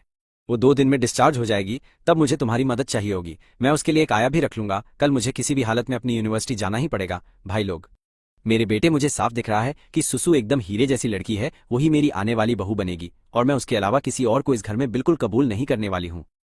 तुझे अपनी पूरी जान लगा देनी है ताकि बाई सुसु खुद अपनी मर्जी और सच्चे दिल से तेरे साथ रहने के लिए मान जाए। बेटा, भले ही हमारा परिवार अमीर नहीं है, पर मेरे दिल में मेरा बेटा एकदम टॉप पर है। और हाँ, तूने अपनी पढ़ाई और स्कूल के बारे में क्या सोचा है? आगे क्या प्लान है तेरा, मेरे ओजी लड़के, बता। मेरी माँ ने माथे पर शिकन लाते हुए फिर से पूछा। आखिर अब उनके बेटे का अपना खुद का एक परिवार था, तो क्या वो अपनी पढ़ाई पूरी करेगा या छोड़ देगा, या फिर वो छुट्टी लेकर घर पर रहेगा और सुसु की तब तक देखभाल करेगा जब तक बच्चे बड़े नहीं हो जाते? चाहे उनका बेटा कोई भी फैसला ले, वो पूरे दिल से सिर्फ और सिर्फ अपने लड़के का ही साथ देने वाली थी। मैं कल ही छुट्टी के लिए अर्जी देने वाला हूँ। मुझे खुद से बाई सुसु और अपने बच्चों की देखभाल करनी है, क्योंकि अब उनकी सारी जिम्मेदारी उठाना मेरा ही काम है और मैं पीछे नहीं हटूंगा। भाई सुसु ने पहले ही बहुत कुछ झेला है, इसलिए मुझे उसे और भी ज्यादा प्यार और सम्मान देना होगा। ये बोलते हुए मेरी हवा टाइट थी कि कहीं मेरी बात सुनकर माँ मुझसे नाराज ना हो जाए या कोई बड़ा बवाल कर दे। आखिरकार इस यूनिवर्सिटी में एडमिशन लेना कोई बच्चों का खेल नहीं था। मेरे माता पिता ने इसमें अपना खून पसीना एक कर दिया था, लेकिन मेरी माँ ने आराम से कहा, ठीक है, मैं तेरे फैसले के साथ हूँ। अभी के लिए मैं तेरे पिता से ये राज छिपाने में तेरी मदद करूंगी, पर पता नहीं ये कब तक छिपेगा। ये बोलकर माँ ने गहरी सांस ली। घर पर बैठा बूढ़ा आदमी वैसे भी बहुत जिद्दी था। अगर उसे इस बारे में पता चला तो पक्का परिवार में एक बहुत तगड़ा लफड़ा और भारी भसड़ मच जाने वाली थी। हाँ, तुम्हारा बहुत शुक्रिया माँ, मुझे बिल्कुल भी उम्मीद नहीं थी कि तुम मेरी बात को इतनी आसानी से समझ लोगी। आखिरकार मैंने सुकून की एक बहुत गहरी सांस ली। हमें बस कुछ वक्त के लिए पिताजी से ये बात छिपानी होगी और एकदम सही मौके का इंतजार करके उन्हें धीरे धीरे सब समझाना होगा यार। अरे पगले, मैं तेरी माँ हूँ, मुझे शुक्रिया कहने की कोई जरूरत नहीं है। मेरे पास अभी भी एक बैंक कार्ड रखा है, इसमें लगभग 4 या 5 लाख युआन पड़े हैं, तो इसे अपने आगे के खर्चे के लिए रख ले बेटा। आखिरकार अब तू अकेला नहीं है, तुझे अपने परिवार का भी ध्यान रखना है। मैंने अपने सामने रखे उस बैंक कार्ड को देखा और अचानक जज्बातों के कारण मेरी आंखें पूरी तरह से नम हो गई थी यार। ये मेरी माँ की सालों की कड़ी मेहनत और उनके पूरे जीवन की कमाई थी। मैं इसे किसी भी कीमत पर नहीं ले सकता था भाई। इसके अलावा सिस्टम की मदद से मेरे अपने खाते में अभी भी 40 लाख युआन से ज्यादा पड़े हुए हैं। मैंने कहा माँ, मेरे पास असल में बहुत सारा पैसा है यार। मैंने एक बार कुछ लोगों के साथ छोटे बिजनेस में पैसा लगाया था और उसमें अब मुनाफा भी आने लगा है। कृपया ये पैसा आप अपने पास ही रख लो ताकि तुम्हारे काम आए, ताकि बाद में तुम्हारी अपनी जरूरतों के लिए ये तुम्हारे पास रहे। मैंने बैंक कार्ड वापस उनकी तरफ खिसका दिया। यूनिवर्सिटी शुरू होने के बाद से मैंने परिवार से बहुत कम पैसे मांगे हैं साला। अब मैं एक बड़ा आदमी बन चुका हूं और मुझे खुद के दम पर जीना सीखना होगा। मैं अक्सर पैसे कमाने के लिए कुछ पार्ट टाइम काम भी कर लेता हूं मेरे भाई। मैंने अपनी खुद की फीस भी भरी है। ये सब इसलिए है क्योंकि मैं देखता हूं तुमने कितनी मेहनत की है। तुमने अपनी पूरी जिंदगी मेरे लिए घिस घिस कर बिता दी है यार। अब जब मैं बड़ा हो गया हूं तो मैं तुम पर और बोझ नहीं डालना चाहता, ठीक है? फिर अभी के लिए मैं ये पैसा तेरे लिए बचा कर रखती हूँ। अगर तुझे कभी भी इसकी जरूरत पड़े तो मुझे बता देना। माँ ने हाँ में सिर हिलाया और फिर ध्यान से कार्ड अपने बैग में रख लिया। भिड़ू, उनका बेटा अब सच में बड़ा हो गया था। वो अब अपने खुद के जरूरी फैसले लेने के काबिल बन चुका था और ये बात साफ तौर पर उनके लिए एक बहुत ही सुकून और तसल्ली देने वाली चीज थी। माँ ने अपने बेटे को बहुत ज्यादा गर्व से देखा और उन्हें पूरी शांति और खुशी महसूस हो रही थी। ठीक है माँ, मुझे अगले कुछ दिनों तक आपको थोड़ा परेशान करना ही पड़ेगा मेरी जान, और कृपया याद रखना कि ये बात पिताजी से एकदम छिपकर ही रहे। मेरी तो फटके हाथ में आ रही है, अगर उन्हें पता चला तो पक्का मेरी भयंकर कुटाई हो जाएगी। सच कहूं तो मैं हमेशा से अपने बाप के खौफ और डर में ही जिया हूं। मुझे आज भी अच्छे से याद है, जब मैं छोटा था मैं छुपकर नदी पर खेलने गया और अंधेरा होने के बहुत देर बाद तक मेरी घर में अपनी शक्ल दिखाने की हिम्मत नहीं हुई थी। उस समय गांव में अक्सर रहस्यमयी तरीके से कई सारे बच्चे गायब हो जाते थे ब्रो। यहां तक कि कभी कभी जानवर भी गायब हो जाते थे। गांव वालों में ये अफवाह फैल गई थी कि इंसान बेचने वाले पास ही छिपे हैं, इसलिए बड़ों ने बच्चों को अपनी नजरों से दूर खेलने से एकदम सख्त मना किया ताकि वो लोग उनकी नजरों के सामने रहें। और उस दिन नदी के पास मेरे माता पिता को पूरा यकीन हो गया था कि मेरा अपहरण हो गया है या मेरे साथ कोई दुर्घटना घटी। गांव के लाउडस्पीकर से पूरे 3 घंटे तक लगातार सिर्फ मेरा ही नाम पुकारा गया था। जैसे ही मैं किसी तरह डरते हुए अपने घर के अंदर तक पहुंचा, मेरे तो तोते उड़ गए। मेरे पिता ने अपनी बेल्ट निकाली और पूरे 1 घंटे तक मेरी ऐसी सुअर जैसी कुटाई की कि क्या ही बताऊं उमार। मेरे लिए एक ऐसा सबक था जिसे मैं जिंदगी भर कभी भी नहीं भूलने वाला था भाई। बेशक मुझे यह भी एहसास हुआ कि उस वक्त मेरे पिता कितने ज्यादा डरे हुए होंगे। मुझे हुआ दर्द इतना खतरनाक और भयंकर था कि क्लास के दौरान मैं बैठ नहीं पाया और मुझे पूरे समय बस खड़ा ही रहना पड़ा। मैं पूरे 3 दिनों तक इसी तरह से खड़ा रहा और उसके बाद ही मुझमें अपनी जगह पर वापस बैठने की थोड़ी बहुत हिम्मत आ पाई थी मेरी जान। मेरे क्लास के लड़कों ने इसी बात पर कई दिनों तक मेरा जमकर मजाक उड़ाया। वो दुखद और मजेदार कांड एक बहुत बड़ा मुद्दा बन गया था, जिसकी चर्चा मेरे स्कूल के हर एक कोने में धीरे धीरे होने लगी थी। उस दिन के बाद से मेरा नाम पूरे इलाके में सच में बहुत ज्यादा मशहूर हो गया था। स्कूल में हर कोई यीफान नाम के इस अजीब नमूने को जानता था। मैं अचानक से सारी गपशप और बातों का मेन अड्डा बन गया और ब्रेक के दौरान बच्चों और टीचर दोनों के लिए चर्चा का सबसे मशहूर विषय बन चुका था।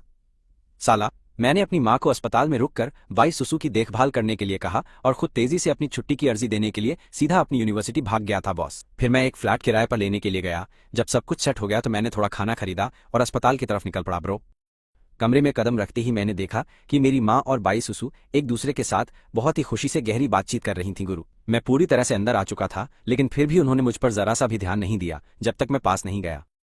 मैंने सुना कि माँ क्या कह रही थी और तुरंत मेरा चेहरा काला पड़ गया। सच में माँ, कौन अपनी सगी औलाद के बारे में इस तरह से बकवास बातें करता है? भैंस की आंख। सुसु, तुम्हें कोई अंदाजा नहीं है कि बचपन में हमारा यीफान कितना ज्यादा शैतान था। वो हमेशा गांव के बाकी छपरी बच्चों के साथ जाकर बहुत सारे चिड़ियों के अंडे चुराता था और यहाँ तक कि पड़ोसियों की मुर्गियां भी चुरा लेता था। फिर वो लोग पहाड़ों पर जाकर चोरी छुपे उन्हें भूनकर खा जाते थे। वो कई बार रंगे हाथों पकड़े भी गए थे। उसने तो ततैया के छत्ते भी जला दिए ताकि घर लाकर हम उसके कीड़े तल सकें। मुझे याद है पहली बार वो नालायक छत्ता जलाने गया तो उसे बहुत ही बुरी तरह से काटा गया था। उसका मुंह सूजकर एकदम किसी मोटे सुअर के सिर जैसा ही हो गया था कसम से। उसके पिता और मैं तो डर के मारे आधे मर ही चुके थे। माँ जितना ज्यादा बोल रही थी वो उतनी ही ज्यादा जोश में आ रही थी और बाई सुसु को ये सब बहुत ज्यादा मजेदार लग रहा था। उसने कभी नहीं सोचा था कि यीफान बचपन में इतना ज्यादा कमीना और शैतान होगा। खुद एक गांव में बड़ी होने के कारण उसे अचानक से एक अजीब सी तारीफ महसूस हुई। बचपन में उसे बच्चों की तरह खेलने की आजादी कभी नहीं मिली।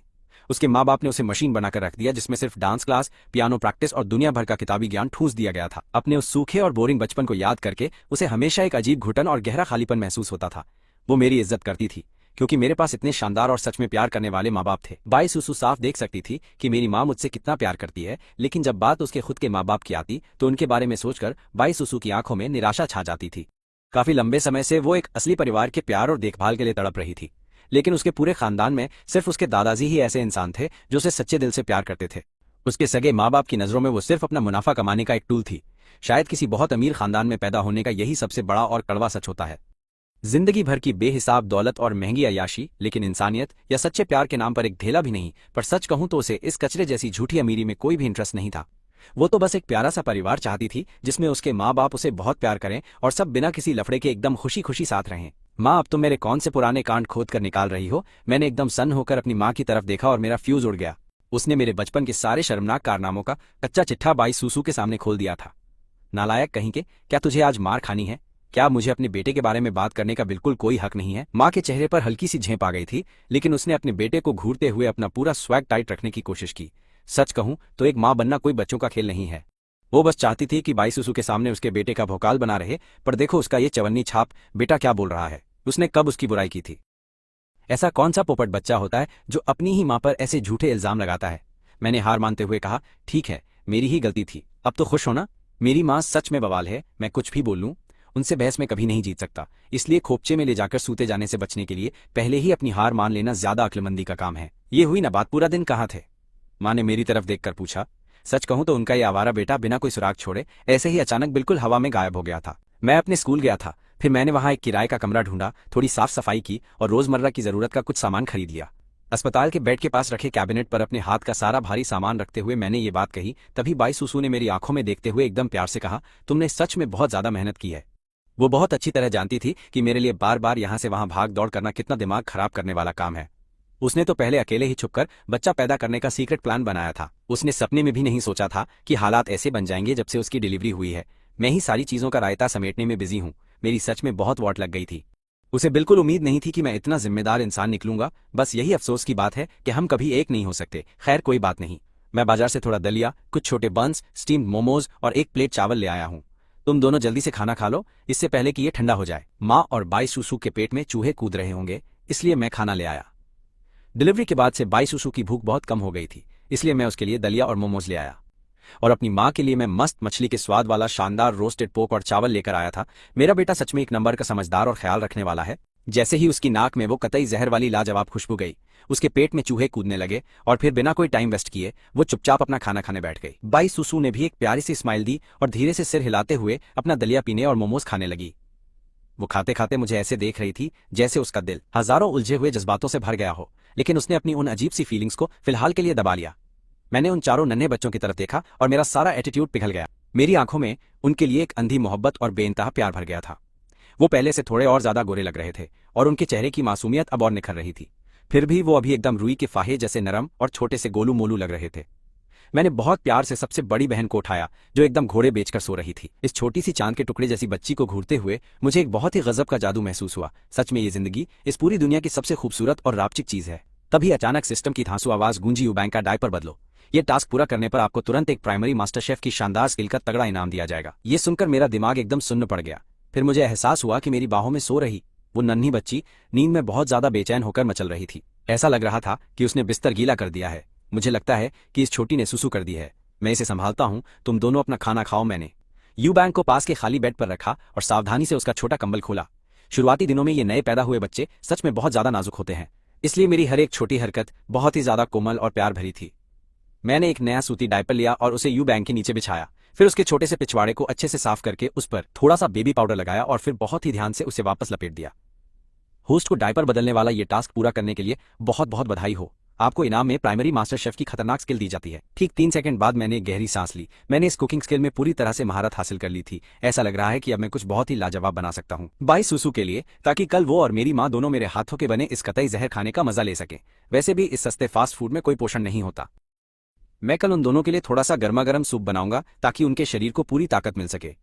आजकल हर कोई बहुत ज्यादा मेहनत कर रहा है। मेरा बेटा सच में छा गया गुरु, उसे अभी से डायपर बदलना आता है। भले ही इसके हाथ पैर थोड़े अजीब चल रहे थे, पर कम से कम बंदे ने काम तो पूरा निपटा ही दिया। उसका बेटा अब एक नंबर का दाई बाप बन रहा था। माँ का दिल तो एकदम गार्डन गार्डन हो गया, अंदर से फुल सुकून। बाईसूसू ने मुझे एकदम अजीब नजरों से देखा, जैसे उसके दिमाग का दही हो गया हो, और वो बेबस लग रही थी। बेचारी लाचार दिख रही थी। मैं जितना ये सब करता उसका दिल उतना पल्ले नहीं पड़ रहा। वाले जोन में चला जाता, उसे खुद खबर नहीं थी, पर उसके अंदर एक तगड़ी फीलिंग जग रही थी। प्यार का बीज उसके दिल में बोया जा रहा था। सख्त लौंडा पिघल गया। भाई जाहिर सी बात है, मुझे ये सब सीखना ही पड़ेगा, वरना अपनी सुसु को आगे जाके कैसे संभालूंगा यार। मैंने हल्की सी स्माइल मारते हुए ऐसा बोला। माँ से अपनी इतनी तारीफ सुनकर मेरी थोड़ी हवा टाइट हो गई और मैं एकदम से शर्मा सा गया। वैसे सुसु, क्या तुम्हारा दूध आना चालू हो गया है? उस पल मैंने बिना सोचे एकदम ढक्कन की तरह ये अजीब बात अपने मुंह से बक दी। मुझे जरा भी आइडिया नहीं था कि मेरा ये सवाल कितना ज्यादा फजीहत कराने वाला था। मतलब एकदम मेरी अकल पे पत्थर पड़े हुए थे उस टाइम। बाईसूसू का छोटा सा प्यारा चेहरा शर्म से एकदम टमाटर जैसा लाल हो गया और उसने मुझे एकदम खूंखार लुक दिया, जैसे कह रही हो कि क्या ये चिरकुट जानबूझकर मजे ले रहा है। आंटी यही है और ये बंदा ऐसी बात पूछ रहा है, साला इसे कतई कोई शर्म नहीं है। ये फान, कल तू बाजार से कबूतर या सुअर के पैरों का सूप पक्का खरीद कर ले आना। वो सब दूध बढ़ाने के लिए एकदम सॉलिड चीजें हैं, पर लोड मत ले। जब तक दूध नहीं आता तब तक बच्चों को आराम से फॉर्मूला वाला दूध पिला सकते हैं। तुम आजकल के लौंडे लौंडियों को हमेशा अपने फिगर की पड़ी रहती है।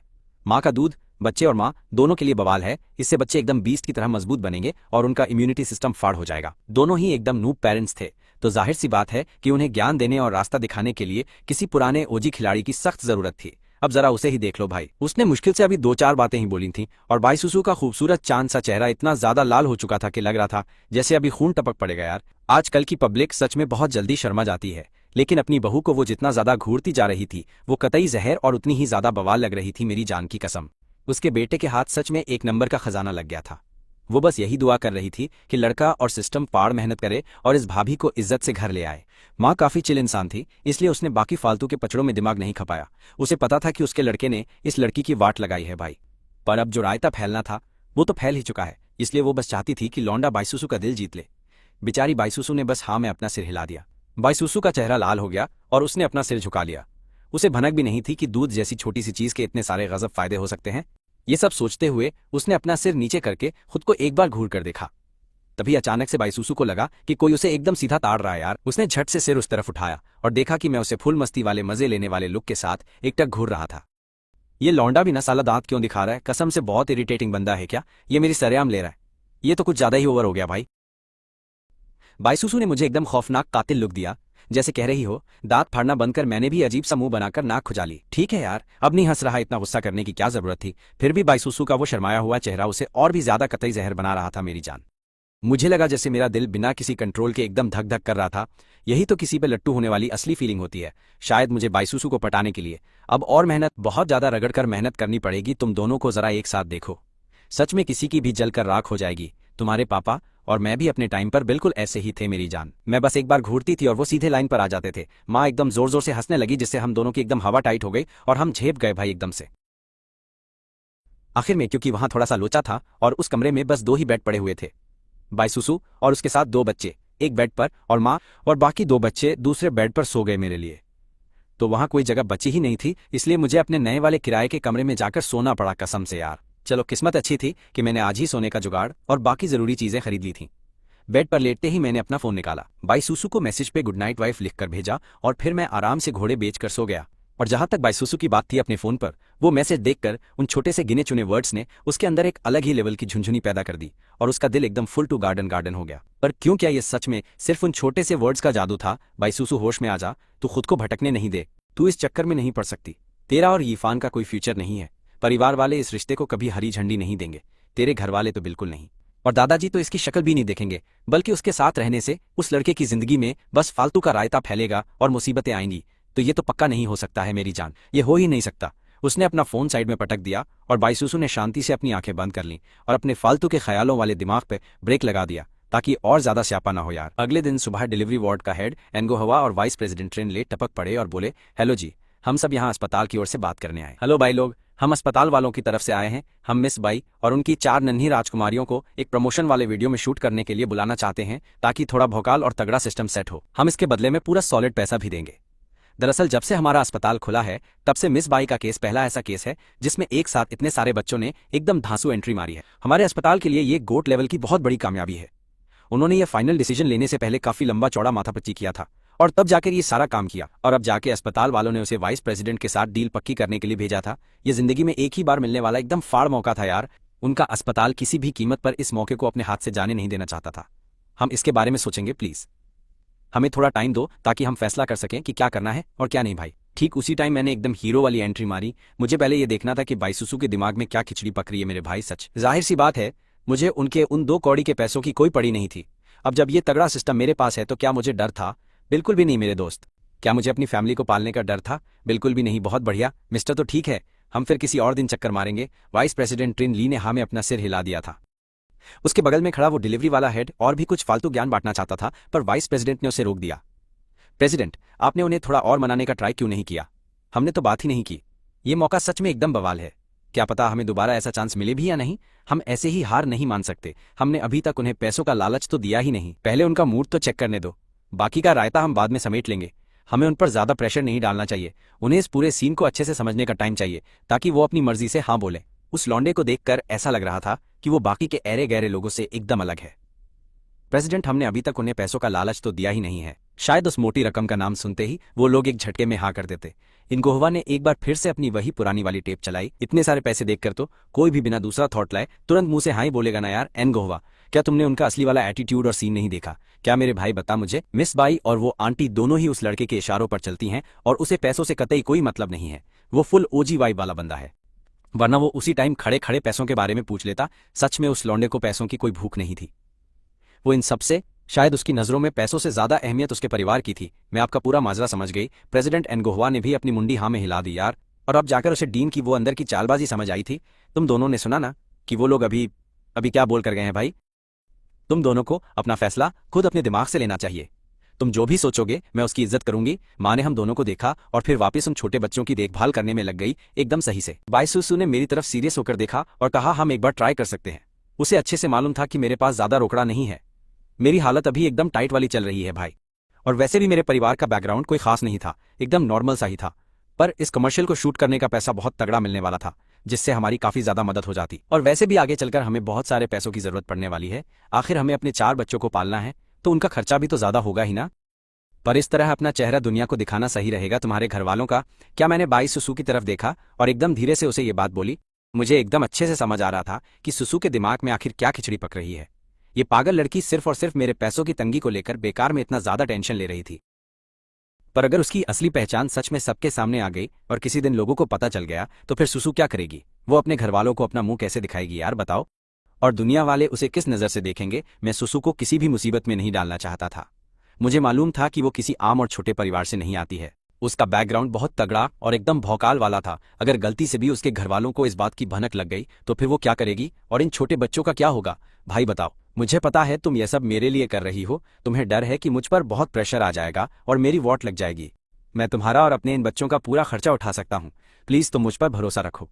मैंने एकदम फुल कॉन्फिडेंस के साथ बाई सुसु की आंखों में देखकर ये बात बोली। इरफान, मेरी बात ध्यान से सुनो। हमें इस पैसे की बहुत जरूरत है। मुसीबत के समय थोड़ा एक्स्ट्रा पैसा हाथ में होना हमेशा सेफ रहता है, समझे तुम? और वैसे भी जब समय आएगा तो मैं अपने चेहरे पे एक मास्क लगा लूंगी, मुझे कोई नहीं पहचान पाएगा। बाई सुसु ने एकदम पक्के इरादे के साथ ये बात मुझसे कही थी यार।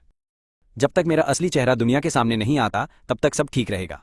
वैसे भी मेरे मास्क पहनने से उस अस्पताल वालों को भी कोई दिक्कत नहीं होने वाली। ज्यादा से ज्यादा मैं उन्हें बता दूंगी कि मुझे अपनी पहचान छुपानी है और अपनी शांति वाली जिंदगी में कोई भसड़ नहीं चाहिए।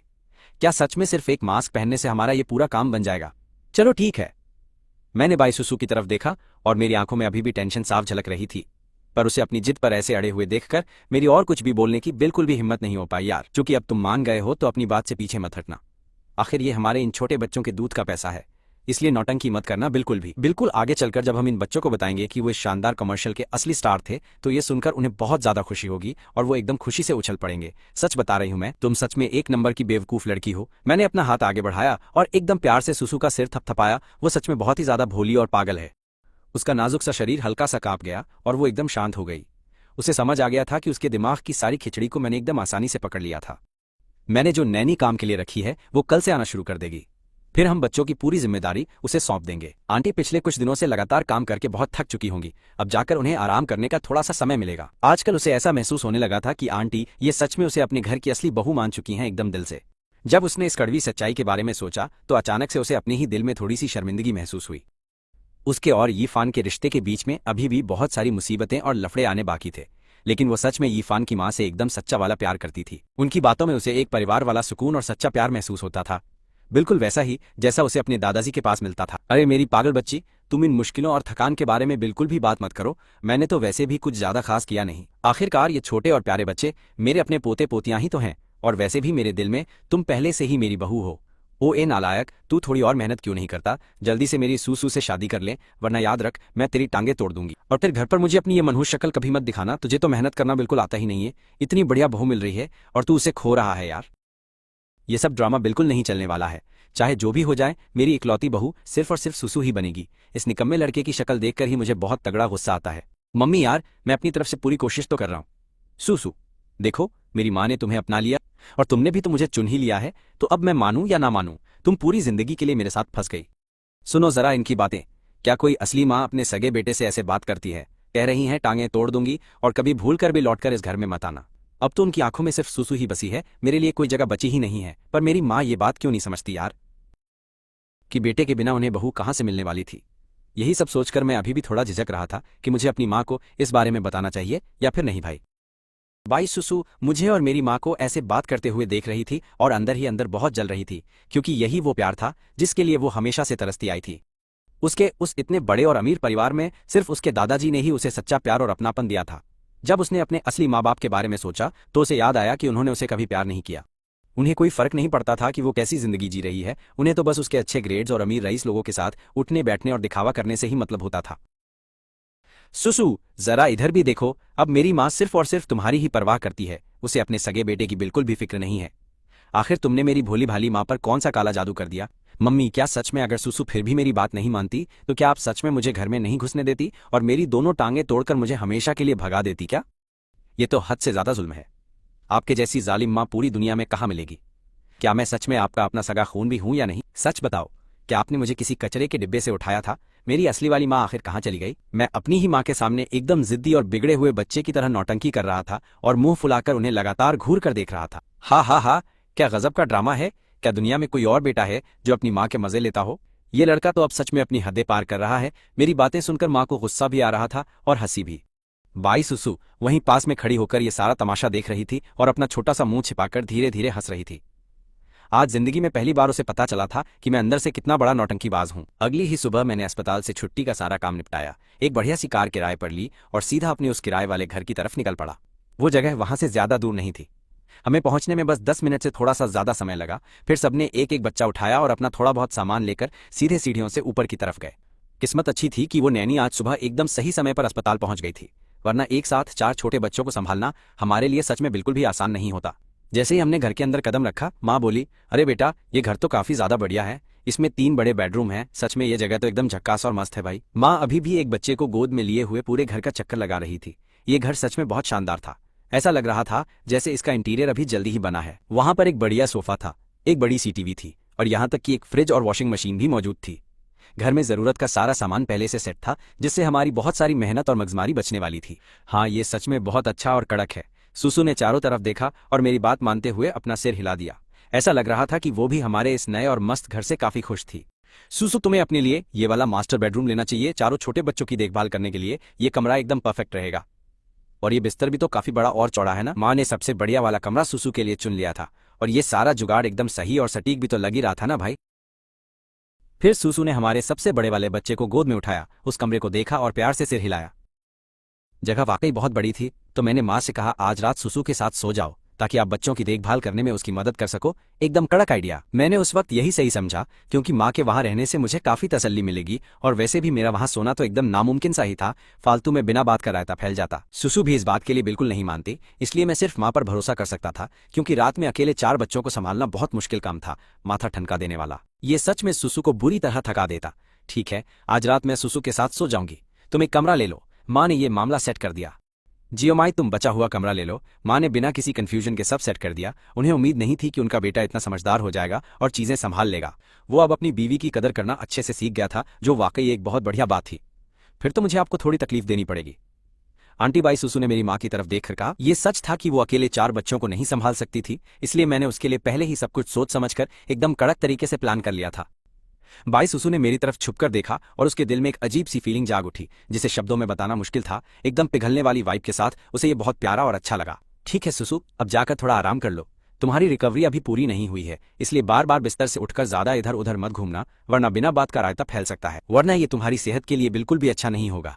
फिर हम सबने मिलकर बच्चों को अंदर ले जाकर आराम से बाई सुसु के बगल में लिटा दिया, एकदम प्यार से। चारों छोटे शैतान एकदम मजे में गहरी नींद सो रहे थे और फिलहाल उनके जल्दी उठने का कोई भी दूर दूर तक नामोनिशान नहीं दिख रहा था। इस तरह से उनकी देखभाल करना बहुत आसान हो जाएगा। फिर अचानक सिस्टम बोला, बधाई हो होस्ट, आपने एक नया मिशन एक्टिवेट कर लिया है जिसमें बच्चों को सेट करना है।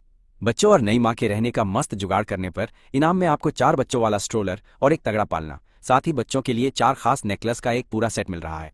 दिमाग तेज करने वाले फॉर्मूला दूध के 4 डिब्बे और बोनस में पति पत्नी के लिए कड़क मैचिंग पजामा और भौकाल मचाने वाले कुछ और बहुत तगड़े इनाम भी मिलेंगे। पति पत्नी के लिए ब्रेसलेट का एक जोड़ा और नेकलेस का भी एक पूरा सेट मिलेगा। भाई भेंस की आंख सिस्टम की नोटिफिकेशन तो एक के बाद एक गोली की तरह धांसू फायर हो रहे थे। मुझे बिल्कुल उम्मीद नहीं थी कि एक साथ इतने सारे खतरनाक इनाम मिलेंगे। और सबसे बड़ी बात तो ये थी कि इन सारे गिफ्टेड आइटम्स के अपने अलग अलग स्पेशल फायदे थे। जैसे ही मैंने उन सब की पूरी डिटेल पढ़ी तो मेरा दिमाग खुशी के मारे गार्डन गार्डन हो गया। ये चीजें इतनी ज्यादा कीमती थी कि साला इन्हें दुनिया में कहीं भी खरीदा नहीं जा सकता था। इनमें से बहुत सी चीजें तो जान बचाने के लिए डिजाइन की गई थी और फिर इनके बाकी असर भी ऐसे थे जो किसी के भी दिमाग का दही करके रख देने वाले थे। अगर इनमें से सिर्फ एक चीज भी बाहर निकाल दी जाए तो सबका माथा ठनक जाएगा और इसे पाने के लिए भसड़ मच जाएगी। सच में ये ऐसी चीजें थीं जिनकी कोई भी कीमत नहीं थी। जहां तक उन पति पत्नी वाले खतरनाक इनामों की बात है तो उनमें से एक सेट बाई सुसु और मेरे लिए था और दूसरा सेट मेरे मम्मी पापा के इस्तेमाल करने के लिए था। खासकर वो आखिरी वाला पति पत्नी के नेकलेस का सेट बहुत कड़क था। वो नींद को एकदम बढ़िया कर सकता था और बुढ़ापा आने की स्पीड को भी एकदम स्लो करके रख देता था। और सबसे बड़ी बात तो ये थी कि पहनने वाले की जान एक बार किसी बहुत बड़े खतरे से बचा भी सकता था। क्या ये मेरे मम्मी पापा के लिए एकदम बेस्ट और परफेक्ट नहीं है? पति पत्नी वाले इस निकल सेट को देखकर मुझे फाइनली थोड़ी शांति मिली। मेरे मम्मी पापा की सेफ्टी अब पूरी तरह पक्की हो गई थी और वो हमेशा सुरक्षित रह सकते थे। वो एकदम जवान रह सकते थे और लंबी जिंदगी जी सकते थे, जो उनकी सेहत के लिए कतई जहर साबित होता। इससे ज्यादा तगड़ा और रापचिक कुछ हो ही नहीं सकता था। मुझे तो अभी तक मौका अपना फर्ज निभाने का भी नहीं मिला था, लेकिन अब इन नेकल्स की वजह से मैं अपनी मम्मी पापा की हेल्थ को लेकर एकदम पूरी तरह से चिल मार सकता हूँ कि जब तक हम बड़े होते हैं तब तक हमारे माँ बाप काफी बूढ़े हो चुके होते हैं। जिंदगी झंड है। अगले दिन सुबह सवेरे ही मैं बाहर निकल गया क्योंकि ये सारी चीजें अचानक से हवा में से तो पैदा नहीं हो सकती थी। मुझे कोई सॉलिड बहाना ढूंढना ही था। जब मैं वापस लौटा तो मैं पहले से ही नीचे खड़ा था, इसलिए मैंने मम्मी को कॉल करके नीचे बुलाया ताकि वो ये सारा भारी भरकम सामान ऊपर ले जाने में मेरी मदद कर सकें, क्योंकि इतना सारा लफड़ा मैं अकेला तो किसी भी कीमत पर नहीं उठा सकता था। यही सब सोचते हुए मुझे अचानक ख्याल आया कि मुझे एक कार खरीद लेनी चाहिए। उससे काम एकदम आसान हो जाएगा, चाहे कहीं घूमना हो या बाद में इनाम उठाने हो, वो बहुत काम आएगी। तो अब जैसे ही मुझे थोड़ा फ्री टाइम मिलेगा मैं पक्का जाकर एक मस्त कार पसंद करूंगा। और वैसे भी मेरे पास पहले से ही बहुत लंबे टाइम से अपना खुद का ड्राइविंग लाइसेंस पड़ा है। लाइसेंस होने के बाद भी अगर मैंने कार नहीं खरीदी तो शायद मैं बाद में गाड़ी चलाने से एक फट्टू की तरह डरने लगूंगा। कुछ ही देर में मेरी माँ भागते हुए नीचे आ गई। बेटा, तू ये इतना सारा कबाड़ा क्यों खरीद लाया? एक स्ट्रोलर और एक पालना भी। माँ ने जमीन पर पड़े उन सारे सामानों के अंबार को एकदम खतरनाक हैरानी के साथ देखा। उनका तो जैसे एकदम सिस्टम हैंग हो गया था। मैंने हंसकर पूरे स्वैग में कहा, माँ, जब तुम्हारा ये बेटा कोई काम अपने हाथ में लेता है तो समझो फुल भौकाल के साथ सब सेट है। क्या तुम्हारा बेटा हमेशा भरोसे के लायक नहीं रहता? ये बोलते हुए हमने मिलकर सामान घर के अंदर रखा। फिर मैंने 4 बच्चों वाले उस पालने को बड़े ध्यान से देखा। उसकी लकड़ी कोई मामूली कबाड़ नहीं लग रही थी। जब मैंने उसे सूंघा तो उसमें से हल्की और एकदम पवित्र सी खुशबू आ रही थी और वो छूने में कतई मलाई जैसा स्मूथ और गर्म लग रहा था। आखिर ये किस टाइप की भयंकर लकड़ी है? मेरे अंदर उसे जानने की बहुत तगड़ी खुजली मची। इसलिए मैंने अपने मन में ही चुपचाप सिस्टम से पूछा, भाई सिस्टम, आखिर ये कौन सी वाली लकड़ी है? होस्ट, ये गोल्डन फीबी नाम की लकड़ी है, जो एक खास तरह की लकड़ी है जिसे सिर्फ राजा महाराजा लोग ही इस्तेमाल करते थे। मेरे दिमाग में एक रोबोट जैसी आवाज गूंजने लगी। ये सुनते ही मेरे तो जैसे तोते उड़ गए। क्या ये सच में गोल्डन फीबी लकड़ी है? ये तो सरकार द्वारा बचाकर रखा गया एक बहुत ही खास पौधा है। मुझे लगा जैसे मेरी कोई बहुत बड़ी लॉटरी लग गई हो। मुझे इतने धांसू क्वालिटी वाले माल की बिल्कुल उम्मीद ही नहीं थी। मेरा तो खुद का बेड बनवाने का मन कर गया। मैं क्या करूं? बड़े अफसोस की बात है कि ये तो मेरे नन्हे शैतानों के लिए है। क्या मेरे जैसा एक बड़ा आदमी अब छोटे बच्चों से कंपटीशन करेगा? चाहे इसे कैसे भी घुमा फिरा कर बोल लो, ये सुनने में एकदम भद्दा और नीची लगेगा। यही सब सोचते हुए मैंने बिना वक्त बर्बाद किए वो बेड सीधा बाई सुसु के कमरे में रख दिया। यहाँ पर जगह काफी ज्यादा बड़ी थी जिसमें ये बड़ा बेड एकदम आराम से आ सकता था। इसके चारों तरफ मजबूत रेलिंग लगी हुई थी ताकि छोटे बच्चे लुढ़क कर नीचे ना गिरे। वो छोटे शैतान फर्श पर गिरने से एकदम सेफ रहेंगे। जैसे ही बाई सुसु ने उस बेड को देखा, उसकी आंखों में एकदम से एक तगड़ी वाली चमक और खुशी आ गई। वो उसके और पास गई और फिर थोड़ा झुककर उसे सूंघने लगी। उसकी आंखें एकदम तगड़ी हैरानी और खुशी से पूरी तरह चमक रही थी। लकड़ी का ये शानदार डिजाइन, ये हल्की हल्की मस्त खुशबू और इसे छूने पर जो मलाई जैसी सॉफ्ट फीलिंग आ रही है, ये 100% एकदम असली गोल्डन फीबी नाम की ही लकड़ी है। कतई जहर चीज है भाई। क्या तुम इस इतनी भयंकर और खतरनाक गोल्डन फीबी लकड़ी के बने हुए पालने के तगड़े फैन हो? सच बताना, तुम इसे कहाँ से लाए हो? बाई सुसु ने अपने खूबसूरत चेहरे से मुझे पूरी तरह शौक होकर देखा। तुम्हें पता होना चाहिए कि ये लकड़ी ढूंढना बहुत मुश्किल काम है, और अगर तुम्हारे पास एकदम अंधा पैसा है तब भी इसे खरीदना नामुमकिन ही है, क्योंकि पहले उसके दादाजी ने भी इसे पाना चाहा था। सुनहरी फोबे लकड़ी का पलंग खरीदना उसका सपना था, लेकिन उसने कितनी भी भसड़ मचाई वो इसे हासिल नहीं कर पाया, क्योंकि ये लकड़ी एकदम बवाल और बहुत ही ज्यादा नायाब होती है, समझे। आज तक भी उसके दादाजी उस सुनहरी फोबे लकड़ी को पाने के लिए बुरी तरह तड़प रहे थे, लेकिन किसी ने सपने में भी नहीं सोचा था कि जो नायाब चीज उसके दादाजी इतनी भसड़ के बाद भी सालों तक हासिल नहीं कर पाए, वो सीधा येफान के हाथों में होगी। ये देखकर तो सच में मेरा सिस्टम ही पूरी तरह हैंग हो गया। उसने ये सब आखिर कैसे किया? एक दोस्त ने मुझे दिया है। मैं कोई खास हैरान नहीं था, क्योंकि मुझे पता है कि आने वाले वक्त में ऐसी और भी बहुत सी चीजें मिलने वाली हैं मुझे, तो ज्यादा लोड लेने की कोई जरूरत नहीं है। वैसे भी ये सिस्टम मेरा दोस्त ही तो है। बाईसुसु ये सुनकर थोड़ी सन्न रह गई कि आखिर ऐसा कौन सा जिगरी दोस्त है जो इतना बड़ा दिलवाला है, जो इतनी महंगी सुनहरी फोबे लकड़ी ऐसे ही दान में दे दे। फिर मेरा शांत चेहरा देखकर वो सोचने लगी कि क्या इसे इसकी असली औकात नहीं पता है, या फिर ये सच में इस कीमती लकड़ी की कोई परवाह नहीं करता। ये समझना होगा कि बड़े बड़े रईस खानदान इस बवाल चीज को पाने के लिए हर जगह कुत्तों की तरह खाक छान रहे हैं लगातार। किसी को ये पलंग बनाने के लिए चाहिए, तो किसी को घर के फर्नीचर के लिए, पर किस्मत की वाट लगी है, किसी को मिल नहीं रही है। ठीक है, ये सिर्फ एक सुनहरी फोबे लकड़ी है, आगे और मिल जाएगी। तू अभी अपनी रिकवरी कर रही है, इसलिए बिना बात के पलंग से ज्यादा नीचे मत उतरना, आराम से रहना, समझी। जाकर लेट जा। मैं ये छोटे बच्चों के लिए लाया हूँ, अब से चारों शैतान यहीं पर शांति से सोने वाले हैं, एकदम मस्त होकर। ये बोलकर मैंने अपने चारों छोटे बच्चों को खुद अपनी गोदी में उठाया और उन्हें बड़े ही प्यार से उनके पालने में सुला दिया, बिना कोई लोचा किए। सब कुछ सेट करने के बाद मेरे चेहरे पर एकदम सुकून वाली स्माइल थी। बाईसुसु ने जब मेरी ये बातें सुनी तो उसकी बोलती ही बंद हो गई और वो पूरी तरह से सुन्न पड़ गई। तुम्हारे कहने का क्या मतलब है कि ये सिर्फ सुनहरी फोबे लकड़ी है? अगर इसे बाहर निकाला तो लोग पागल हो जाएंगे और इसके पीछे खतरनाक भसड़ और लड़ाई मच जाएगी। सच बता रही हूँ, भले ही इसका साइज सिर्फ बच्चों के हिसाब का हो, लेकिन फिर भी ये अनमोल है। ठीक उसी वक्त मैंने अपनी जेब से कुछ बाहर की तरफ निकाला, तुरंत मेरी जेब से एक पुरानी डिजाइन का शानदार लकड़ी का डिब्बा बाहर आया। जैसे ही मैंने उस डिब्बे को खोला, मुझे उसके अंदर 4 बहुत ही कड़क हार रखे हुए दिखाई दिए अंदर। तुम उन्हें किसी भी एंगल से देखो, वो लॉकेट कतई जहर लग रहे थे। ये फान, क्या तुमने ये सब हमारे बच्चों के लिए ही खरीदे हैं? क्या सच में? उस पल बाईसुसु की आंखों में एक अलग ही चमक थी, उसकी नजरों में पूरा प्यार भरा था। उस लॉकेट के आर पार दिखने वाले पत्थर के ठीक अंदर एक छोटा सा लाल पत्थर था, जो देखने में एकदम रहस्यमयी और जादुई लग रहा था। मैंने ये अपने बच्चों की सलामती के लिए खरीदे हैं, चारों बच्चों के लिए एक एक हार लिया है। मैंने समझ गई। मैंने बाईसुसु की आंखों में भी वो साफ प्यार और चाहत देख ली थी। सही बात है, कोई भी औरत इतने खूबसूरत जेवर देखकर उस पर लट्टू हो ही जाएगी ना यार। पर किस्मत खराब है, ये सब मेरी प्यारी बेटियों के लिए हैं। मैंने एक उठाया और बड़ी बेटी बिंग को पहना दिया। तुरंत ही उस लॉकेट से अचानक एक हल्की सी रोशनी चमकी और उसके अंदर वाले लाल पत्थर पर एक अक्षर उभर कर सामने आ गया।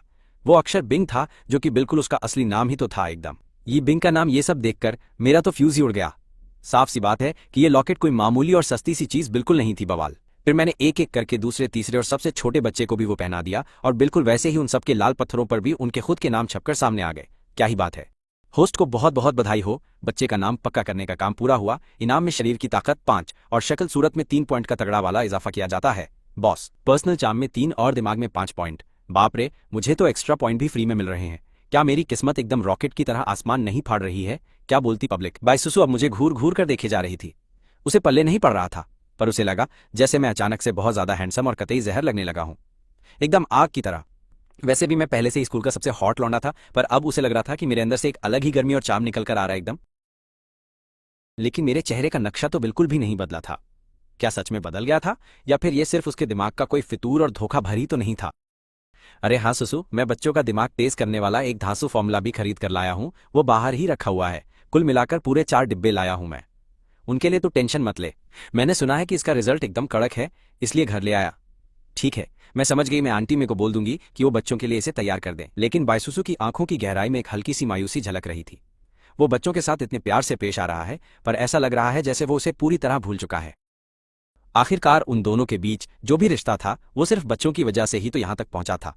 उसे लगा कि वो कुछ ज्यादा ही ओवरथिंकिंग कर रही है, फालतू में ही। बाईसुसु, तू आखिर सोच क्या रही है? तेरा और ये फान का कोई मेल ही नहीं है। ये तो बिल्कुल नामुमकिन सी बात है ना। एकदम 100% सच है। मैंने अचानक से उसकी आंखों में छुपी वो हल्की सी उदासी पकड़ ली थी। मैं प्यार से मुस्कुराया और मेरी नजरों में उसके लिए नरमी भरी हुई थी। मुझे तुरंत समझ आ गया कि इस लड़की को अब पक्का जलन हो रही है मुझे बच्चों को इतने सारे गिफ्ट्स देते हुए देखकर। सुसु, जरा इधर देख, ये क्या है? मैं बाईसुसु के पास गया और अपने हाथ के एक ही झटके से जादू किया। ना जाने कहां से मैंने एक और लकड़ी का डिब्बा बाहर निकाल लिया, जो कि पहले वाले डिब्बे से थोड़ा सा ज्यादा बड़ा था साइज में। ये क्या चीज ले आए तुम अब? बाई सुसु ने अपने सामने रखे उस लकड़ी के डिब्बे को देखा और थोड़ी सी हैरानी से पूछा, क्या ये भी बच्चों के लिए ही कोई गिफ्ट है? मैंने इतने सारे गिफ्ट्स पहले कभी नहीं देखे हैं, सच। मैं बड़े ही शातिर तरीके से मुस्कुराया, इसे खोलकर खुद ही देख ले। उसका वो छोटा सा मासूम चेहरा देखकर मेरा बहुत ज्यादा मन कर रहा था कि उसके गालों को जोर से खींच लूं, पर मुझे लगा कहीं वो डर ना जाए, इसलिए मैंने खुद पर किसी तरह से कंट्रोल किया और अपने हाथ पीछे कर लिए। बाई सुसु ने मेरी तरफ देखा और फिर धीरे से उस डिब्बे को खोल दिया। उसके अंदर जेड के 2 कंगन रखे थे, जो कि बहुत ही ज्यादा नायाब बैंगनी जेड से बनाए गए थे। एकदम बवाल चीज थी। वो कंगन इतने ज्यादा खूबसूरत थे कि उसे पहली ही नजर में उनसे प्यार हो गया। ये जेड कंगन का सबसे ज्यादा सुंदर सेट था जो उसने अपनी पूरी जिंदगी में देखा था। सच, ये एक जोड़ा था, मतलब कि ये एक मैचिंग सेट था, जिसे तुम चाहो तो कपल्स वाला सेट भी मान सकते हो, बिना किसी शक। ये सब सोचकर बाई सुसु का वो छोटा सा चेहरा शर्म से लाल हो गया। हालांकि उसने तुरंत खुद को संभाल लिया। उसे बिल्कुल भी उम्मीद नहीं थी कि यीफान उसे ऐसे कैसे याद रखेगा, भूल नहीं जाएगा। क्या बात? बच्चों के लिए इतने सारे गिफ्ट्स लेने के बाद उसने एक गिफ्ट उसके लिए भी लिया था। अचानक उसे थोड़ी शर्मिंदगी महसूस हुई और समझ नहीं आया कि क्या करे वो। अब आखिर वो उसके साथ इतने अच्छे से पेश क्यों आ रहा था? उसने तो पहले ही साफ कर दिया था कि उन दोनों के बीच अब कुछ भी होने का कोई चांस नहीं। बाई सुसु एक बार फिर से सब कुछ एकदम साफ साफ कहना चाहती थी, पर जैसे ही उसने ऊपर देखकर मेरा मासूम चेहरा देखा तो उसे लगा कि वो ऐसा करने की हिम्मत नहीं जुटा पाएगी। किसी भी हाल अगर ऐसे मस्त माहौल में वो पुरानी बातें छेड़ी तो पक्का सारा मूड खराब हो जाएगा और उसे ये सुनकर बहुत बुरा लगेगा और दिल भी टूट सकता है उसका। लाओ, मैं तुम्हें ये अपने हाथों से पहना देता हूँ। मैंने एक जेड कंगन उठाया और प्यार से उसका छोटा सा हाथ अपने हाथों में ले लिया। ऐसे उसका वो गोरा और एकदम मखमली हाथ पकड़कर तो सख्त लौंडा पिघल ही गया। सच में यार, उसका हाथ कितना ज्यादा खूबसूरत और प्यारा लग रहा था, क्या ही बताऊं मैं। उसी पल मैंने सोच लिया कि मुझे जल्द ही अपने बच्चों की मां को अपना बनाना होगा। इतनी शानदार और कतई जहर लगने वाली खूबसूरती को छोड़ नहीं सकता मैं किसी भी छपरी को उसे मुझसे छीनने नहीं दे सकता। बाई सुसु ने उन महंगे गिफ्ट्स को देखा जो मैंने उसे और बच्चों को दिए थे। उसे लगा कि मैंने ये सब खरीदने के लिए उधार लिया होगा, इसलिए वो जिद करने लगी कि मैं उसका 1 मिलियन युआन रख लूं, ताकि मैं अपना सारा कर्ज और उधार आराम से चुका सकूं बिना किसी टेंशन और फालतू की भसड़ के। सच में बाई सुसु ने अपने सामने रखे उस पजामे को देखा जो कि क्रीम कलर के सिल्क से बना था और छूने में वो बहुत ही ज्यादा मुलायम और एकदम शानदार सा महसूस हो रहा था। उसे उसका कपड़ा सच में एकदम टॉप क्लास और कड़क था, पर यीफान के पास इतना सारा पैसा आखिर आया कहां से? उसे तो बचपन से ही अमीरी और ऐश की आदत थी। उसको लग रहा था कि ये सिल्क वाले पजामे आज तक के पहने हुए सबसे बेहतरीन और रापचिक हैं। और सीधी सी बात है यार, ऐसी कड़क टॉप क्लास चीजें कभी सस्ती तो मिलने से रही। वो बच्चों वाली गाड़ी, हार और वो सारे के सारे कंगन भी तो हैं। मतलब इन सब बवाल चीजों को खरीदने में पक्का बहुत सारा मोटा पैसा लगा होगा। इतने सारे पैसों का आखिर माजरा क्या है भाई? इस बंदे के पास इतना सारा रोकड़ा आया तो आया कहां से? यही सब सोचकर बाई सुसु की भी एकदम हवा टाइट हो गई थी और वो घबरा गई। कहीं यीफान ने किसी खतरनाक माफिया से भारी कर्जा तो नहीं उठा लिया? अगर उस बंदे ने सच में ऐसा कोई कांड किया है तो समझो उसकी बहुत बुरी तरह से वाट लग जाएगी। यही सब सोचकर सुसु की धड़कनें बहुत तेज हो रही थीं। अगर ये कोई कर्जे का लोचा नहीं है तो फिर आखिर और क्या ही सीन हो सकता है? उसे बिल्कुल पल्ले नहीं पड़ रहा था कि एक साथ इतना सारा पैसा कहां से आ गया। नहीं, मुझे उससे सीधा पूछना ही पड़ेगा ताकि ये सारा माजरा एकदम से पूरी तरह साफ हो जाए। अगर सही टाइम पे सारा कर्जा चुका दिया जाए तो सब कुछ एकदम बढ़िया हो जाएगा। अभी मुसीबत ज्यादा बड़ी नहीं हुई है, इसलिए पक्का इसका कोई ना कोई तगड़ा जुगाड़ निकल ही आएगा। उसके बैंक खाते में अभी भी 10 लाख युआन पड़े हैं। यार, इतना पैसा तो कर्जा चुकाने के लिए बहुत होगा, है ना? यीफान, जरा यहाँ आना तो। बाई सुसु ने मुझे सीधा बेडरूम से आवाज लगाई। उसे लग रहा था कि इस भसड़ के बारे में आंटी ये को बिल्कुल भी भनक नहीं लगनी चाहिए, वरना आंटी बिना बात के बहुत ज्यादा टेंशन लेकर बीमार पड़ जाएंगी। ये सीक्रेट हम दोनों तक ही सीमित रहे तो सबके लिए सबसे ज्यादा सही और एकदम कड़क रहेगा। मैं हॉल में खड़ा था, तभी सुसु की आवाज कानों में पड़ी तो मैं बिना टाइम खराब किए सीधा कमरे में घुस गया। मुझे लगा कहीं उस बंदी की तबीयत तो खराब नहीं हो गई है। बाई सुसु, तुम्हारा चेहरा इतना फीका क्यों लग रहा है? मुझे कोई बीमारी नहीं है, बस तुम जल्दी से वो दरवाजा अच्छे से बंद कर दो, मुझे तुमसे एक बहुत ही जरूरी बात करनी है। बाई सुसु मुझे एकदम टेंशन और परेशानी भरे चेहरे से घूर रही थी, तो मैंने कहा ठीक है भाई, मैं ये दरवाजा बंद कर रहा हूँ। ये सब देखकर मेरे दिल में एकदम से भयंकर घबराहट शुरू हो गई, क्योंकि जो बंदी हमेशा इतनी ज्यादा सावधान रहती है उसका यूं अचानक से घबराना बहुत अजीब था। बाई सुसु आज मुझे ऐसे कमरे में बुलाकर दरवाजा बंद करवा रही है और मुझसे इतने छिपकर सीक्रेट बातें करना चाहती है, तो यार इसका एकदम सीधा सा मतलब है कि पक्का कोई बहुत ही बड़ा बवाल कांड हुआ है। कहीं उसके परिवार को लेकर कोई बड़ा लफड़ा तो नहीं हुआ? बस यही सब सोचकर डर के मारे मेरे भयंकर पसीने छूटने लगे थे। मेरा दिल एकदम तेजी से धड़कने लगा और मेरी दोनों आंखों में भी साफ टेंशन दिखने लगी। मैंने घबराकर सुसु की तरफ देखा और उससे थोड़ी तेज आवाज में पूछा कि मुझे सच सच बता, आखिर क्या कांड हुआ है? ये सुनकर बाई सुसु का एक पल के लिए फ्यूज उड़ गया, लेकिन फिर उसने खुद को संभाला। उसे लगा कि यीफान को नहीं पता कि उसने सब समझ लिया है, पर कोई बात नहीं, अगर वो दोनों मिलकर हर मुसीबत का सामना करेंगे तो सब सेट रहेगा। यीफान, अब मुझसे कुछ मत छिपाना, क्योंकि सच तो ये है कि मुझे सब कुछ पहले से ही पता है। क्या तुमने ये चीजें खरीदने के लिए कर्जा उठाया है? इस कार्ड में 10 लाख युआन से ज्यादा रकम है, इसे तुरंत पकड़ो और जाकर सारा कर्जा चुका दो। ये बोलते ही सुसु ने जबरदस्ती वो कार्ड मेरे हाथ में थमा दिया। यार भले ही बंदी ने पाई पाई जोड़कर इतनी बड़ी भारी रकम बहुत लंबे टाइम में इकट्ठी की थी, लेकिन ऐसी भयंकर वॉट लगाने वाली खतरनाक सिचुएशन में उसने एक पल के लिए भी दोबारा नहीं सोचा। बस यही चाहा कि कैसे भी करके मुसीबत टल जाए। वैसे भी पैसा तो हाथों का मैल होता है, अगर ये पैसा चला गया तो हम दोबारा कमा लेंगे बच्चों के लिए। तुम्हारा जो ये प्यार और डेडिकेशन है ना, मैं उसे अच्छे से समझता हूँ। मैंने तुम्हारी हर चीज बहुत करीब से देखी है। मुझे नहीं पता कि ये रकम काफी होगी या नहीं। ये फान अगर फिर भी पैसा कम पड़ा तो मैं कोई और जुगाड़ निकालूंगी। हम साथ मिलकर इस घटिया मुसीबत को भी पार कर लेंगे। सुसु ने एकदम फुल डिटर्मिनेशन के साथ मेरी आंखों में सीधा देखते हुए ये कहा। सच है कि अगर वो कोई तगड़ा बहाना बना ले तो अपने माँ बाप या फिर अपने दादाजी से भी आराम से पैसा मांगकर ये लफड़ा सुलझा सकती है। मैंने अपने सामने खड़ी उस बंदी को देखा और सच में मेरा फ्यूज उड़ गया। वो हमेशा मेरे लिए हर छोटी बात की बहुत ज्यादा टेंशन लिया करती थी। उसने अपना जमा किया हुआ आखिरी 10 लाख युआन भी मेरा सारा कर्जा चुकाने के लिए दे दिया। सच में ऐसी कमाल की बंदी किस्मत वालों को ही मिलती है यार। मैंने पिछले जन्म में पक्का कोई तगड़ा पुण्य किया होगा जो ये मुझे मिली। भगवान ने सच में मुझ पर अपनी पूरी मेहरबानी छप्पर फाड़कर बरसा दी है। मैंने एकदम पक्की कसम खा ली है कि इस जिंदगी में अब बाई सुसु ही मेरी सब कुछ है। मुझे सिर्फ वही चाहिए और मैं उसका भरोसा जिंदगी में कभी भी नहीं तोड़ूंगा। सच कहूं तो मेरी माँ बिल्कुल सही कहती थी कि ऐसी शानदार और गजब की लड़की का मिलना कोई छोटी मोटी बात नहीं है। यह पक्का मेरी 8 पुश्तों का कमाया हुआ पुण्य है। शुरुआत में तो मैंने ये सब कुछ सिर्फ और सिर्फ अपने बच्चों और अपनी जिम्मेदारियों को निभाने के लिए ही किया था। और हाँ, मेरे अंदर एक गिल्ट की भावना भी तो भरी हुई थी यार। आखिर मेरी ही बेवकूफ़ी की वजह से इतनी टैलेंटेड और गजब की खूबसूरत लड़की आज इस वॉट लगी हुई हालत में जिंदगी जीने को मजबूर है। इसलिए मैं अपनी गलतियां सुधारना चाहता था, उसे खुश रखना और बच्चों को एक प्यारा सा घर देना चाहता था। लेकिन इसी बीच मुझे ये भी एहसास हो गया कि ये सुसु ही मेरा पहला और एकदम सच्चा प्यार है। वैसे मेरे दिल में उसके लिए फीलिंग्स तो पहले से ही शुरू हो गई थी, लेकिन आज इस मौके पर मेरा सख्त लौंडा पिघल गया और मुझे पक्का एहसास हो गया कि मुझे इस प्यारी सी लड़की सुसु से सच में सच्चा प्यार हो गया है। इस जन्म में तुम्हारे सिवा मैं किसी और से शादी नहीं करूंगा और मुझसे दूर जाने का सोचना भी मत, क्योंकि मेरी जान सिर्फ तुम पर ही लट्टू है। भले ही मुझे इसका असली कारण नहीं पता कि तुमने अब तक मुझे अपनाया क्यों नहीं है, लेकिन मैं तुम्हारा दिल गार्डन गार्डन करने के लिए पूरी जी तोड़ मेहनत करूंगा। बस वादा करो। मैं तुम्हें एक बहुत ही जबरदस्त और एकदम भव्य शादी देना चाहता हूं और वो सारे महंगे शगुन के तोहफे सिर्फ और सिर्फ तुम्हारे लिए ही होंगे। हाँ, माना कि अभी तुम्हें मेरी बातों पर यकीन नहीं हो रहा होगा, पर कोई बात नहीं। हवा में बातें बनाना बेकार है। मैं ये सब सच में साबित करके दिखाऊंगा। बस तुम मुझ पर अपना पूरा भरोसा रखकर थोड़ा सा इंतजार करना। मैंने ये बात पक्की कसम की तरह बोली और मेरे शानदार चेहरे की भयंकर गंभीरता सच में ही एकदम कातिलाना लग रही थी। मेरी दोनों आंखों से एक ऐसा खतरनाक खौफ और भौकाल झलक रहा था जिसे बिल्कुल इग्नोर करना नामुमकिन था। ये सब देखकर बाई सुसु का शरीर अचानक से एकदम सुन पड़ गया था। उसके चेहरे पर भयंकर हैरानी दिख रही थी और उसकी नजरें मुझ पर ही टिकी थीं। इस बंदे ने अभी अभी जो एकदम भारी भौकाल वाली धांसू बातें बोली, उन बातों ने उस पर बहुत तगड़ा असर डाला था। आखिर इस दुनिया में कोई ऐसा कैसे बोल सकता है। उसने कहा कि वो उसके सिवा किसी से शादी नहीं करेगा। उसने कहा कि सारे महंगे तोहफे सिर्फ उसी के लिए हैं और उसने इंतजार करने को कहा। एक ऐसे धांसू बंदे का इंतजार भला कौन लड़की नहीं करना चाहेगी। सुसु, क्या तुमने ये सब सुना? अगर मैं कहूं कि वो पिघल नहीं गई थी तो ये झूठ होगा, लेकिन फिर अचानक उसे अपनी असली औकात याद आ गई। इस वक्त उसे इतने अमीर खानदान में पैदा होने पर खुद से बहुत नफरत हो रही थी। सुनो, मेरा सारा पैसा एकदम ईमानदारी की कमाई है, इसलिए तुम बिना बात का कोई लोड मत लो और चिल मारो। ये पैसा तुम अपने पास ही रखो। मेरे होते हुए चाहे आसमान ही क्यों ना टूट पड़े, मैं सारी भसड़ अकेले संभाल लूंगा, समझी या नहीं? मैं धीरे से खड़ा हुआ और अपना हाथ बढ़ाकर बड़े प्यार से सुसु के सिर को थपथपाने लगा।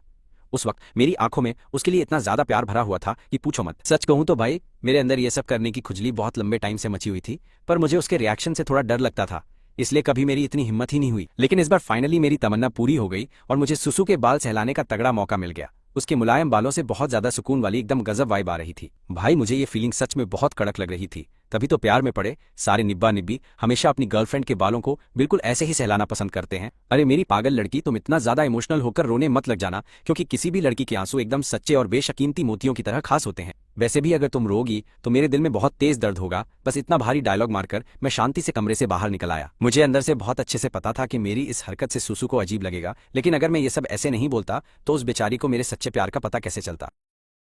हम इंसानों का ऐसा ही सीन होता है, कभी कभी बात सीधा मुंह पर बोलनी पड़ती है। जब मैं बाहर हॉल में आया तो मेरी माँ वहां खड़ी मुझे ही घूर रही थी। अरे वाह मेरे शेर, तूने तो एकदम गर्दा उड़ा दिया। तेरा ये स्टाइल बिल्कुल तेरे बाप के पुराने कातिलाना स्टाइल की तरह ही कड़क है। माँ ने अपने लौंडे को देखा, आंखों में फुल इज्जत थी और बोली, कतई जहर, मेरा ही शेर है। ये सुनकर मैंने कहा, माँ तुम ऐसे छुपकर बातें क्यों सुन रही थी?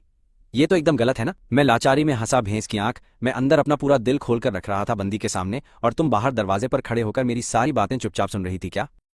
ये तो हद हो गई। क्या तुम सच में मेरी सगी माँ हो? माँ बोली, इसमें क्या ज्यादा है? क्या मैं थोड़ी सी बात भी नहीं सुन सकती अपने ही घर में?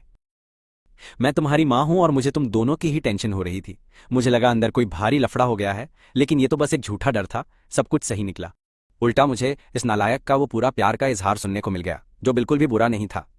इसका एक एक शब्द ऐसा था कि किसी को भी रुला दे, एकदम कतई जहर था। सच, मेरे लौंडे के पास भी असली टैलेंट है। माँ की ये बात सुनते ही मेरी हंसी छूट गई और मैं एकदम जोर से हंसा देखा।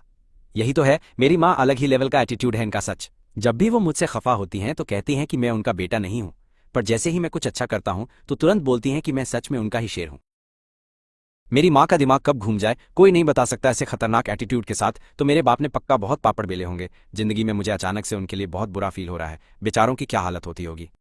माँ, आज तुमने और माई आंटी ने बहुत ज्यादा काम किया है। अब मुझे पकाने दो ताकि सब मेरे हाथ का स्वाद चख सकें। मेरी कुकिंग अब जूनियर शेफ के लेवल की है, तो मुझे यकीन है कि मैं तुम सबको रापचिक खाना खिलाकर एकदम खुश कर ही दूंगा। सुसु के सामने रखे हुए उन नए कपड़ों को देखकर माँ ने कहा, तुमने ये पजामा अभी अभी नया खरीदा है ना? इसका रंग और छूने में इसका एहसास कितना प्यारा और कड़क है। ये तो पक्का एकदम असली सिल्क का बना होगा। हाँ भाई। सुसु एक पल के लिए थोड़ी सी हैरान रह गई, फिर उसने माँ की तरफ देखा और हाँ में सिर हिला दिया। ये इरफान की तरफ से उसके लिए एक प्यारा सा गिफ्ट था, और सच कहूं तो उसे भी ये पजामा दिल से बहुत ज्यादा पसंद आया था। सच, ये तो एकदम बवाल है। बहुत ही बढ़िया इरफान, फाइनली अपनी बीवी का ख्याल रखना सीख ही गया। लौंडा अब धीरे धीरे लाइन पर आ रहा है। माँ ने भी फुल तसल्ली के साथ अपना सिर हाँ में हिलाया। सच में मेरा प्यारा बेटा। बाई सुसु को ये एकदम कतई जहर लग रहा है, तो लाओ मैं इसे तुम्हारे लिए आज धोकर सुखा देती हूँ। जब ये सूख जाएगा तब तुम इसे मजे से पहन लेना। वैसे भी नए खरीदे कपड़ों को हमेशा पहले धो लेना ही सही रहता है। किसी को क्या पता कि इन कपड़ों पर कोई धूल मिट्टी या कुछ और लगा हो। आंटी, आपका बहुत बहुत शुक्रिया, बाई सुसु ने एकदम प्यार से जवाब दिया, क्योंकि वो अभी ठंडे पानी को बिल्कुल भी हाथ नहीं लगा सकती थी। इसलिए उसे अपनी देखभाल के लिए माँ, माई आंटी और इरफान को बार बार तकलीफ देनी ही पड़ रही थी, जो कि जरूरी था। अरे पगली लड़की, मैंने तुझे पहले भी बताया था ना, आंटी के साथ इतना फॉर्मल होने की कोई जरूरत नहीं है। हम सब आज नहीं तो कल एक ही परिवार बन जाएंगे। माँ ने बाई सुसु के हाथ को थपथपाया और उनकी आंखों में उसके लिए एकदम सच्चा वाला प्यार छलक रहा था। माँ अपनी इस बहू पर सच में पूरी तरह लट्टू थी, पास ही खड़ी। माई आंटी अच्छे से जानती थी कि उसे कौन से सवाल पूछने चाहिए और कौन से नहीं, इसलिए उसका इनकी इन बातों में फालतू नाक घुसाने का कोई भी इरादा नहीं था, बिल्कुल भी। वैसे भी ये परिवार उसे काफी तगड़े पैसे देता था, उसे बस अपनी ड्यूटी अच्छे से निभानी थी। माई आंटी ने बाई सुसु की तरफ देखा और बोली, बहन ये लाओ, इसे मैं धो देती हूँ, तुम बस यहीं रुको और मिस बाई को अच्छे से कंपनी दो, बेचारी बोर हो जाएगी। मिस बाई, क्या आपके पास कोई और भी गंदे कपड़े हैं ताकि मैं उन सबको एक साथ ही धो सकूं? हाँ, उस अलमारी में 2 सेट रखे हैं।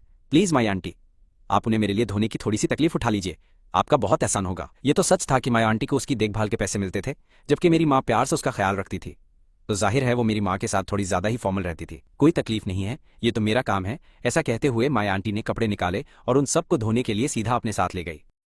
भले ही घर में ऑटोमेटिक वॉशिंग मशीन थी, फिर भी ऐसे कपड़ों को अलग करके ही धोना पड़ता था, और कुछ कपड़ों को हाथों से रगड़ना जरूरी होता था। मेरी प्यारी बच्ची, तुमने सच में अपनी जिंदगी में बहुत ज्यादा मेहनत और बहुत सारा कड़ा संघर्ष किया है। माँ ने बहुत ही हमदर्दी के साथ बाई सुसु की तरफ देखा और कहा, याद रखना आज रात को तुम्हें एकदम पेट भरकर खाना है। यूफान तुम्हारे लिए कुछ बहुत ही जबरदस्त स्वादिष्ट खाना बना रहा है। सच में वो लौंडा अब पहले से काफी ज्यादा बदल चुका है। घर पर तो उसने कभी खाना पकाने के लिए उंगली तक नहीं उठाई। मुझे नहीं पता उसका खाना खाने लायक होगा या नहीं, मैंने उसे कभी कुकिंग सीखते नहीं देखा, तो उसे अचानक खाना पकाना कैसे आ गया ये जादू? शायद ये इसलिए है क्योंकि एक बार बाप बनने के बाद इंसान पूरी तरह से बदल ही जाता है। उसने पक्का मेरी पीठ पीछे कहीं ना कहीं से छुपकर इसे जरूर सीखा होगा। आंटी, आप फालतू में इतनी ज्यादा टेंशन मत लीजिए। इरफान जो भी काम करता है एकदम पक्का और सोच समझ कर करता है। वो ऐसा कोई काम नहीं करेगा जिसका उसे यकीन ना हो, तो शायद उसकी कुकिंग सच में बहुत बढ़िया होगी। बाई सुसु ने किचन की तरफ देखते हुए कहा। माँ हंसी और बोली, देखो बस उसी की तारीफों के पुल ही बांध रही हो, ध्यान रखना कहीं वो हवा में ना उड़ने लगे। इस लड़के की ज्यादा तारीफ नहीं करनी चाहिए, मुझे बस इसी बात का डर है कि एक तारीफ से ही उसका दिमाग 7वें आसमान पर पहुंच जाएगा। बाई सुसु का चेहरा देखकर लग रहा था कि उसके दिल में आज भी इरफान के लिए एकदम सॉलिड इज्जत है। ऐसा लग रहा है कि अब इन दोनों की गाड़ी पटरी पर आ जाएगी। इस लौंडे में सच में कुछ तो टैलेंट है। आंटी, दरअसल मेरे और इरफान के बारे में मुझे कुछ कहना था। ठीक है, मुझे पहले से ही सब पता है, तुम्हें अब और कुछ भी कहने की जरूरत नहीं है। तुम दोनों अपने मामले खुद सुलझा सकते हो, लेकिन जहां तक मेरी बात है तो तुम पहले से ही मेरी बहू हो और बिल्कुल मेरी अपनी सगी बेटी जैसी ही हो मेरी जान। माँ ने उसी वक्त बाई सुसु की बात को बीच में ही काट दिया। वो अच्छे से जानती थी कि सुसु आगे क्या कहने वाली थी। सच कहूं तो मेरी माँ इतनी भी पुराने ख्यालों वाली नहीं थी। अब हम किस जमाने में जी रहे हैं, ये 21वीं सदी चल रही है। अब हमारे दादा दादी वाला पुराना टाइम नहीं रहा, और मेरी माँ इस बात को बहुत ही अच्छे से और पूरी गहराई से समझती थी। थोड़ी देर बाद ही वहां सबको एक बहुत ही तगड़ी और मस्त खुशबू आने लगी। ये लजीज खाने की खुशबू थी। ये महक तो सच में एकदम कातिलाना थी। हालांकि इसका असली स्वाद कैसा होगा ये तो खाना खाने के बाद ही पता चलने वाला था। माँ सुसु और माई आंटी, चलो जल्दी से खाना खाते हैं। मैंने बाई सुसु के कमरे में जाकर एकदम स्माइल करते हुए कहा। आज ये पहली बार था जब मैं ऑफिशियली सबके सामने अपनी कुकिंग का जलवा और अपना भौकाल दिखा रहा था, इसलिए मेरे अंदर एक्साइटमेंट और नर्वसनेस का एक अजीब सा मिक्सचर उबल रहा था। सच में मेरी हवा टाइट थी, पर खुशी भी थी। मुझे नहीं पता था कि उन्हें मेरा खाना पसंद आएगा या नहीं, पर अगर ये अच्छा नहीं बना तो मैं बस इसे सीखता और प्रैक्टिस करता रहूंगा। वैसे भी क्योंकि ये स्किल मुझे सीधा सिस्टम से मिली थी, तो मेरे दिल में अभी भी थोड़ा सा कॉन्फिडेंस बचा हुआ था। मैं आग लगा दूंगा। आ रहे हैं हम, बस आ ही रहे हैं पागल लड़के। चलो सबको अपने हाथ का बना खाना चखाओ। अगर ये बुरा हुआ तो सच में तुम्हें ये सारा खुद ही खाना पड़ेगा। माँ ने हंसते हुए मजाक किया और कहा, खाना तो पहले से ही टेबल पर लगा है, कुछ और बोलने से पहले इसे चख लो। सुसु, तू बाहर टेबल पर बैठकर खाना खाएगी या मैं तेरा सारा खाना सीधा तेरे कमरे में ही ले आऊं? तभी माँ अचानक से चिल्लाई, ओ ढक्कन, उसे अंदर ही खाने दे। बाहर हवा लग गई तो क्या होगा?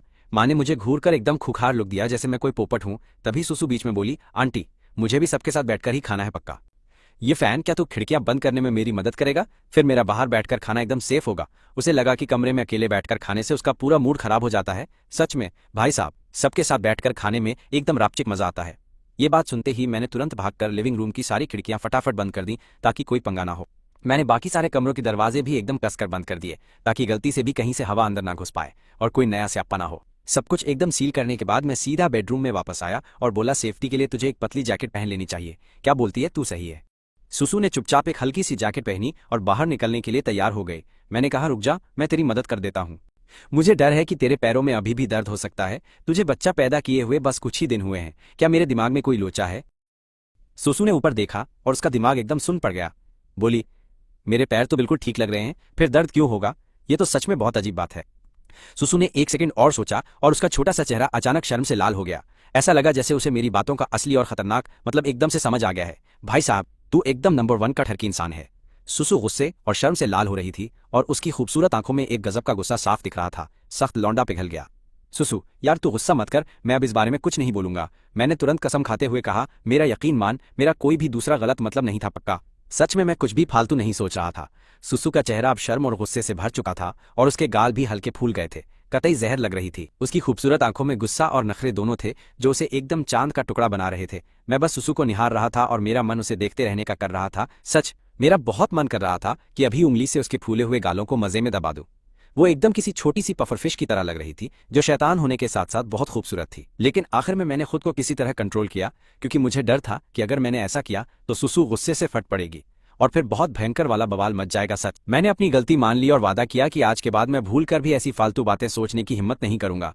मेरी बात सुनकर सुसु ने मुझे अजीब सा लुक दिया और फुफकार मारी। सच में वो सीधा बाहर चली गई। आंटी यी और आंटी माई दोनों बाहर हम दोनों का ही इंतजार कर रही थी। अब हम उन्हें और ज्यादा इंतजार नहीं करवा सकते थे क्योंकि वो भी सही नहीं लगता। सुसु को बैठे हुए देखकर मैंने अपना प्यार दिखाते हुए कहा, यह कबूतर का सूप है, याद से इसे पूरा पी लेना, यह सेहत के लिए बहुत अच्छा है। शायद इससे बच्चों के लिए ज्यादा दूध बनने में मदद मिलेगी। जिस पहले दिन हम लोग अस्पताल से घर वापस आए थे तभी से सुसु को दूध आना शुरू हो गया था। ये सही है। उसने बस इतना कहा था कि अभी भी दूध थोड़ा कम आ रहा है। हाँ, मेरी बात सुनते ही सुसु का चेहरा फिर से शर्म से लाल हुआ। वो सोच रही थी कि भगवान, ये लड़का इतनी अजीब बातें इतने नॉर्मल तरीके से कैसे पूछ लेता है। इसके चेहरे पर तो बिल्कुल भी शर्म या झिझक नहीं दिख रही है। ये क्या इंसान है सच। जबकि उसका खुद का चेहरा शर्म से जल रहा था। तभी माँ बोली, बेटा तुझे अब बच्चों के दूध के लिए पैसे कमाने में बहुत मेहनत करनी पड़ेगी, ये याद रखना। अब तू एक बाप बन चुका है, इसलिए सुसु को कभी दुख मत देना, समझा? मैंने कहा, माँ आप एकदम टेंशन फ्री रहो, मेरे पास बच्चों के दूध के लिए हमेशा खूब पैसे रहेंगे पक्का। अभी सारे पुराने खर्चे निकालने के बाद भी मेरे पास लगभग 50 लाख युआन बचे हुए हैं। सुसु ने कहा, ये फैन, तुम्हारे हाथ का खाना तो सच में बहुत ही ज्यादा स्वादिष्ट है भाई। सुसु मजे से हड्डी चबाते हुए उसकी लगातार तारीफ कर रही थी। उसे लग रहा था कि उसे बिल्कुल भूख नहीं है, लेकिन फिर भी वो देखते ही देखते चावल के 2 बड़े कटोरे सफाचट कर चुकी थी एकदम। अगर उसे अपना वजन बहुत ज्यादा बढ़ने का डर नहीं होता तो सुसु आज पक्का पेट फटने तक खाती। माँ ने सोचा, लगता है कि ये नालायक लड़का आखिरकार कुछ तो ढंग का काम कर ही सकता है। सच, माँ ने अपने बेटे को एकदम गर्व से देखा। इस खाने का स्वाद सच में सबसे बेहतरीन था जो उन्होंने अपनी जिंदगी में कभी भी खाई थी। यार, खुद को देख खाते हुए तूने अपने मुंह के कोनों पर सब कुछ कैसे लगा लिया है? रुक, मुझे साफ करने दे। ये बोलकर मैंने तुरंत एक टिश्यू पेपर बाहर निकाला था और बहुत ही प्यार से सुसु के होठों पर लगा हुआ खाना साफ कर दिया। मेरी इस हद से ज्यादा रोमांटिक हरकत को देखकर मेरी माँ को ऐसा लगा जैसे किसी ने उन्हें जबरदस्ती कुत्ता खाना खिला दिया हो। ये बहुत अजीब था। ये फैन, मुझे सच में तुम्हारे पापा की बहुत याद आ रही है, मेरी माँ ने शिकायत करते हुए कहा। उन्होंने कभी सपने में भी नहीं सोचा था कि उनका अपना बेटा ही उन्हें इस तरह से टॉर्चर करेगा। ये उनके लिए बिल्कुल भी अच्छी फीलिंग नहीं थी। ये फैन, मुझे सच में एक बार नहाना है। हम अभी अस्पताल से घर वापस आए थे और सुसु ने आते ही नहाने की खतरनाक डिमांड कर दी थी भाई। इसके अलावा कोई और रास्ता भी नहीं था, उसे खुद के ही शरीर से बहुत गंदी बदबू आ रही थी। तभी माँ बोली, ओ पागल लड़की, तुझे अभी थोड़ा सा और बर्दाश्त करना ही पड़ेगा पक्का। सच, तुझे अभी बिल्कुल भी नहीं नहाना चाहिए, अभी बस कुछ ही दिन हुए हैं और तुझे नहाना है। इसकी वजह से तुझे बाद में कोई भारी बीमारी हो सकती है। मेरी माँ ने अपने माथे पर एकदम सख्त सिलवटें डालते हुए कहा, यह अभी बस चौथा ही दिन है, वो इतनी जल्दी कैसे नहा सकती है, ये बहुत रिस्की है। सुसु तू अभी तो बिल्कुल भी नहीं नहा सकती है। तुझे नहाने से पहले कम से कम अपनी डिलीवरी के बाद वाले रेस्ट के दिनों को खत्म होने का पूरा इंतजार करना ही पड़ेगा, इसमें कोई भी शक नहीं है एकदम। आंटी माई ने भी तुरंत बीच में कूदते हुए अपनी राय दे डाली, लेकिन मुझे खुद से बहुत बदबू आ रही है। मेरा शरीर बहुत ही ज्यादा चिपचिपा और गंदा हो गया है। ये सब सच में बहुत अनकंफर्टेबल है यार, सुसु ने बहुत ही ज्यादा दुखी और बेचारी आवाज में रोते हुए कहा। वो अपनी इस हालत से खुद भी चिढ़ चुकी थी, तो अब किया भी क्या जाए। अगर उसे नहाने नहीं दिया गया तो उसे डर था कि आज रात वो एक पल के लिए भी नहीं सो पाएगी। जब वो पहले अस्पताल में थी तब भी वो अपनी इस चिपचिपी हालत से बहुत अनकंफर्टेबल महसूस कर रही थी। उसका तब भी नहाने का बहुत मन कर रहा था, लेकिन अस्पताल में ये सब करना बिल्कुल भी आसान नहीं था। अब चूंकि वो घर आ चुकी थी तो उसका सबसे पहला मन एक जल्दी से नहाने का था। रिकवरी के दौरान तुम नहा नहीं सकती, बाल नहीं धो सकती और हवा में तो बिल्कुल नहीं जा सकती। यहाँ कई सारे पुराने नियम हैं और वो सब मानना तुम्हारे लिए जरूरी भी है। सच, ये सब तुम्हारी अच्छी सेहत के लिए ही है। आंटी, ये आंटी माई और ये फैन, प्लीज मुझे बस नहा लेने दो। मैं सिर्फ एक गीले तौलिए का इस्तेमाल करके खुद को थोड़ा सा साफ कर लूंगी, बस पक्का। मैं इस गंदगी की वजह से सच में पागल हो रही हूँ। मुझे अस्पताल में ही नहाना था, लेकिन तब माहौल सही नहीं था। मैंने कहा ठीक है तो फिर जा नहा ले, लेकिन ध्यान रखना कि तू गलती से भी अपने बाल बिल्कुल भी नहीं धोएगी और अगर कुछ भी हुआ तो मुझे आवाज लगा देना। मैं सीधे बाथरूम के दरवाजे पर ही इंतजार कर रहा हूँगा। मैंने मजबूरी में अपनी एक लंबी सांस छोड़ी यार। मेरी आंखों में बहुत ज्यादा चिंता थी, लेकिन सुसु को इतना दुखी और परेशान देखकर मेरा भी उसे मना करने का दिल बिल्कुल नहीं किया। मेरे पास अब कोई और रास्ता भी नहीं था, मजबूरी में मुझे उसकी बात माननी पड़ी। सुसु, याद रखना, सिर्फ तौलिए से खुद को पोंछना और हल्के गर्म पानी का इस्तेमाल करना, बस इतना ही। और चाहे कुछ भी हो जाए अपने बाल बिल्कुल भी मत धोना, वरना आगे चलकर जब तू बुढ़ी हो जाएगी तो तुझे बहुत खतरनाक और भयंकर वाला सिरदर्द सहना पड़ेगा, ये पक्की बात। मेरी माँ ने टेंशन में चेतावनी दी। आंटी टेंशन मत लो, मुझे पता है मैं बाल नहीं धोंगी, सुसु ने बहुत ही ज्यादा मजे में खुश होकर जवाब दिया। पक्का यार, सच? ठीक है, मैं तेरे बदलने के लिए अच्छे कपड़े निकाल लेता हूँ। मुझे लगता है पजामा अब तक सूख गया होगा, क्योंकि आज दोपहर में बहुत ही तगड़ी धूप थी। माँ ने जल्दी से बाहर कपड़े इकट्ठा करते हुए ये बात कही। वैसे तुम्हें दरवाजे पर ऐसे पहरा देने की कोई खास जरूरत नहीं है, मैं बस 2 मिनट में ही बाहर आ जाऊंगी, पक्का? सच में? सुसु ने बहुत ही प्यार से कहा और उसका चेहरा हल्का लाल था। किसी का बाहर खड़ा रहना उसे बहुत अजीब लग रहा था। सच कहूं तो मेरा भी अंदर जाकर तेरी मदद करने का मन था। सच, मुझे बस इस बात की टेंशन थी कि तुम अंदर फिसल कर गिर ना जाओ। बाई सुसु के उस प्यारे से चेहरे को देखकर मेरे दिल में उसके लिए बहुत ज्यादा फिक्र थी। मेरी भौहें इतनी ज्यादा सिकुड़ गई थीं कि मैं आराम से किसी मच्छर को पीस सकता था। वो बोली, तुम एक नंबर के क्रीप हो। बाई सुसु का छोटा सा चेहरा शर्म से एकदम ही लाल था। उसकी लंबी पलकें हल्के से कांप रही थीं और उसकी उन प्यारी आंखों में हैरानी और भी ज्यादा साफ नजर आने लगी थी। उसे बिल्कुल उम्मीद नहीं थी कि मैं अचानक से ऐसी बात बोलकर उसे ऐसे हैरान कर दूंगा। मैं एकदम सीरियस हूं, तुम कुछ भी गलत मत समझना। मैं तो बस तुम्हारी फिक्र कर रहा था, तुम्हारे लिए। अभी यहां से वहां चलना फिरना थोड़ा सा मुश्किल काम तो है ना। मेरा मतलब है कि अगर तुम फिसल गई तो क्या होगा। मैं तुम्हें एक छोटी सी खरोच लगते हुए भी बिल्कुल नहीं देख सकता हूं यार, समझो ना। मुझे तुम्हारी कोई भी मदद नहीं चाहिए। बाई सुसु ने अपने सारे कपड़े सीने से लगाए और बिना कुछ बोले सीधा बाथरूम के अंदर जाकर छुप गई थी। उसका दिल इतनी जोर से धड़क रहा था मानो अभी पसलियां तोड़कर बाहर ही आ जाएगा। वो मन में भुनभुनाई कि ये सब उस नीच और दिमाग का दही करने वाले इंसान की वजह से हुआ है, वरना ऐसा नहीं होता। उसे गाल जलते हुए महसूस हो रहे थे, जो शर्म से बिल्कुल लाल हो चुके थे। वो बोली, ये बंदा सच में बहुत पकाता है। भले ही हमारे बीच वो एक अजीब सा रिश्ता बन गया था, पर सच कहूं तो वो सिर्फ एक अनजाने में हुआ हादसा था। इसके अलावा वो कांड तब हुआ था जब वो दोनों नशे में पूरी तरह से टुन थे और उन्हें कुछ भी होश नहीं था, बिल्कुल भी नहीं। और सबसे बड़ी बात तो ये है कि किसी को भी कुछ याद ही नहीं है। ठीक है, तुम याद रखना कि नहाते वक्त गर्म पानी का इस्तेमाल करना और बाल बिल्कुल मत धोना यार। और हाँ, दरवाजा अंदर से बंद मत करना, मैं यही बाहर इंतजार कर रहा हूँ। अगर कुछ भी ऊंच नीच हो तो मुझे बस एक बार चिल्ला देना, मैं तुरंत अंदर आ जाऊंगा। थोड़ा ध्यान रखना। मुझे पक्का यकीन है कि उसने मेरी बात सुन ली होगी, बस वो चीजों को ज्यादा सोचती है। आगे चलकर मैं इस लड़की का क्या करने वाला हूँ भगवान जाने। ये सच में मेरे लिए बहुत बड़ा सिरदर्द है। वैसे भी मैं तो ईमानदारी से सिर्फ उसकी फिक्र कर रहा था। भला वो मेरे बारे में ऐसा गलत कैसे सोच सकती है, ये मुझे बताओ। मैं ये फैन एक बहुत ही शरीफ इंसान हूँ, जिसने अपनी जिंदगी में आज तक कभी कोई भी बुरा या गलत काम नहीं किया है। मुझे लगता है कि उसके दिमाग में मेरे लिए बहुत बड़ी गलतफहमी बैठ गई है। मुझे बाद में कोई ना कोई तरीका निकालकर उसे ये सब कुछ बहुत ही अच्छे से साफ साफ समझाना ही पड़ेगा। मेरी जिंदगी भर की इज्जत इस तरह मिट्टी में नहीं मिल सकती है। लेकिन अभी वो जिस तरह से दिख रही थी वो सच में हद से ज्यादा मासूम और प्यारी लग रही थी। मैं जितना ज्यादा उसके बारे में सोचता हूँ मेरा दिल उतना ही बेकाबू होकर जोर से धड़कने लगता है। अरे भाई, वो मेरी बीवी है। भले ही मैंने अभी तक उसे पूरे रीति रिवाजों के साथ अपने घर नहीं लाया है, फिर भी। बाई सुसु गुस्से में पूरी तरह अपने दांत पीस रही थी और मन ही मन सोच रही थी कि ये किस तरह की फालतू बात है। अगर कुछ भी होता है तो मुझे बस एक आवाज दे देना, जैसे कि वो सच में एक ही पल में जादू से वहां आ जाएगा। वो मन में बोली कि वो सच में बड़ा नीच आदमी है। बाई सुसु का दिमाग अभी भी मेरी कही हुई बातों में ही उलझा हुआ था कि तभी अचानक उसका पैर बुरी तरह से फिसल गया और वो अपना संतुलन खो बैठी और सीधे धड़ाम से नीचे गिर पड़ी। तभी वहां अचानक से एक बहुत ही दर्दनाक चीख गूंज उठी और मेरा पहला कदम सीधा अंदर भागने का था। डर के मारे ऐसा लग रहा था कि मेरा दिल गले तक आ गया ही है। मेरी बीवी को कुछ भी नहीं होना चाहिए, बिल्कुल भी कुछ नहीं होना चाहिए। मेरे पतले हाथों ने तुरंत ही दरवाजे की कुंडी को घुमाया और फिर बस अगले ही पल मैं उस दरवाजे को पूरी ताकत से खोलने वाला था। यार अंदर बिल्कुल मत आना बाई सुसु, एकदम जोर से घबराते हुए चिल्ला पड़ी। हे भगवान, अगर ये इंसान अभी सीधा अंदर घुस आया तो सच में ये मेरे लिए बहुत ही ज्यादा शर्म से पानी पानी होने वाली बात होगी। अपनी उस खतरनाक घबराहट में बाई सुसु सिर्फ यही कुछ शब्द चिल्ला पाई थी।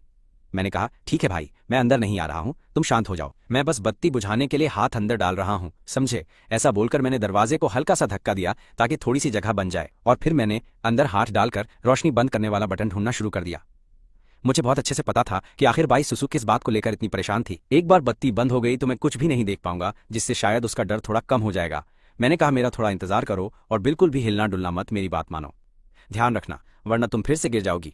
मेरा चेहरा उस वक्त घबराहट और बेचैनी से भरा हुआ था। इसे ठीक करने के लिए मुझे क्या करना चाहिए?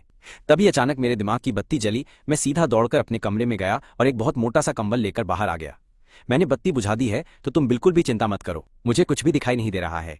मैंने जाकर बाहर वाले कमरे की भी सारी बत्तियां बंद कर दी हैं। यार मैं झट से अंदर घुसा और बाई सुसु को उस कंबल में कसकर लपेटा और फिर उसे अपनी बाहों में उठाकर एक राजकुमारी की तरह सीधे अपने कमरे के अंदर लेकर चला गया था। उसी वक्त मेरी माँ और डी माई कमरे से बाहर निकली तो उन्होंने देखा कि वहां बाहर तो एकदम से घनघोर अंधेरा छाया हुआ था। भाई, मेरी माँ की नजर पड़ गई कि उनका प्यारा बेटा बाई सुसु को उठाकर सीधा अपने कमरे में ले जा रहा है। डी माई घबराकर हमारे पीछे आने ही वाली थी कि तभी मेरी माँ ने उसे पीछे खींच लिया था। मेरी माँ ने धीरे से अपना सिर हिलाकर उसे इशारा किया और फिर वो दोनों बाई सुसु के छोटे बच्चों की देखभाल करने के लिए वापस अपने कमरे के अंदर चली गई थीं और सोचा कि इन दोनों को अपने मामले खुद ही सुलझाने देते हैं। ये सच में बहुत ही सुनहरा मौका था, तो उनके बेटे को इसका पूरा फायदा उठाना ही चाहिए था ना मेरी जान। अरे वाह मेरे प्यारे बेटे, ये फैन तूने एकदम कड़क काम किया है, तुम ये सब क्या कर रहे हो? बाई सुसु ने खुद को उस कंबल में बहुत जोर से लपेट लिया था और अपना वो छोटा सा चेहरा भी उसके अंदर ही छुपा लिया था। इस वक्त उसकी हिम्मत भी नहीं हो रही थी कि वो मेरी तरफ एक बार भी देख सके। क्या तुम्हें कहीं पर कोई चोट लगी है? क्या दर्द हो रहा है? क्या मुझे तुम्हें अस्पताल ले जाकर किसी डॉक्टर को दिखाना चाहिए? मैंने बहुत ही ज्यादा फिक्र के साथ उससे पूछा। मैं सच में बुरी तरह डर गया था कि कहीं मेरी बीवी को कुछ हो न जाए। ये लड़की इतनी लापरवाह कैसे हो सकती है? ये बात मुझे बिल्कुल पल्ले नहीं पड़ रही है। तुम्हारी चिंता में मेरा दिल बहुत जोर से धड़क रहा था। तुम इतनी लापरवाह कैसे हो सकती हो? सिर्फ नहाना इतना ज्यादा खतरनाक साबित हुआ? मुझे नहीं पता कि गिरने से तुम्हें कहीं कोई चोट तो नहीं आई है। मैं बिल्कुल ठीक हूँ, सच में हमें अस्पताल जाने की कोई जरूरत नहीं है, वो बोली। लेकिन बाई सुसु ने खुद को कंबल के नीचे छुपा रखा था और मेरी तरफ देखने की हिम्मत नहीं कर पा रही थी। उसे अभी बहुत ज्यादा शर्मिंदगी महसूस हो रही थी। सच कहूं तो अपनी 19 साल की जिंदगी में उसने कभी इतना ज्यादा शर्मिंदा महसूस नहीं किया था। वो बस चाहती थी कि छुपने के लिए कहीं कोई गड्ढा मिल जाए। उसने कभी सपने में भी नहीं सोचा था कि वो ऐसी बेवकूफी वाली हालत में होगी और मैं उसे एक मोटे कंबल में लपेटकर बाहर ऐसे उठाकर लेकर आऊंगा। यार उसका सारा घमंड एक पल में बिल्कुल गायब हो गया था, जिससे वो चिढ़ी और घबराई हुई थी। वो सच में इस वक्त किसी का भी सामना नहीं कर सकती थी। यार उसे सबसे ज्यादा गुस्सा खुद के किसी काम के ना होने पर आ रहा था। ये पक्का बाई सुसु की जिंदगी के इतिहास में एक बहुत बड़ा काला धब्बा बन जाएगा। लेकिन हुआ क्या है?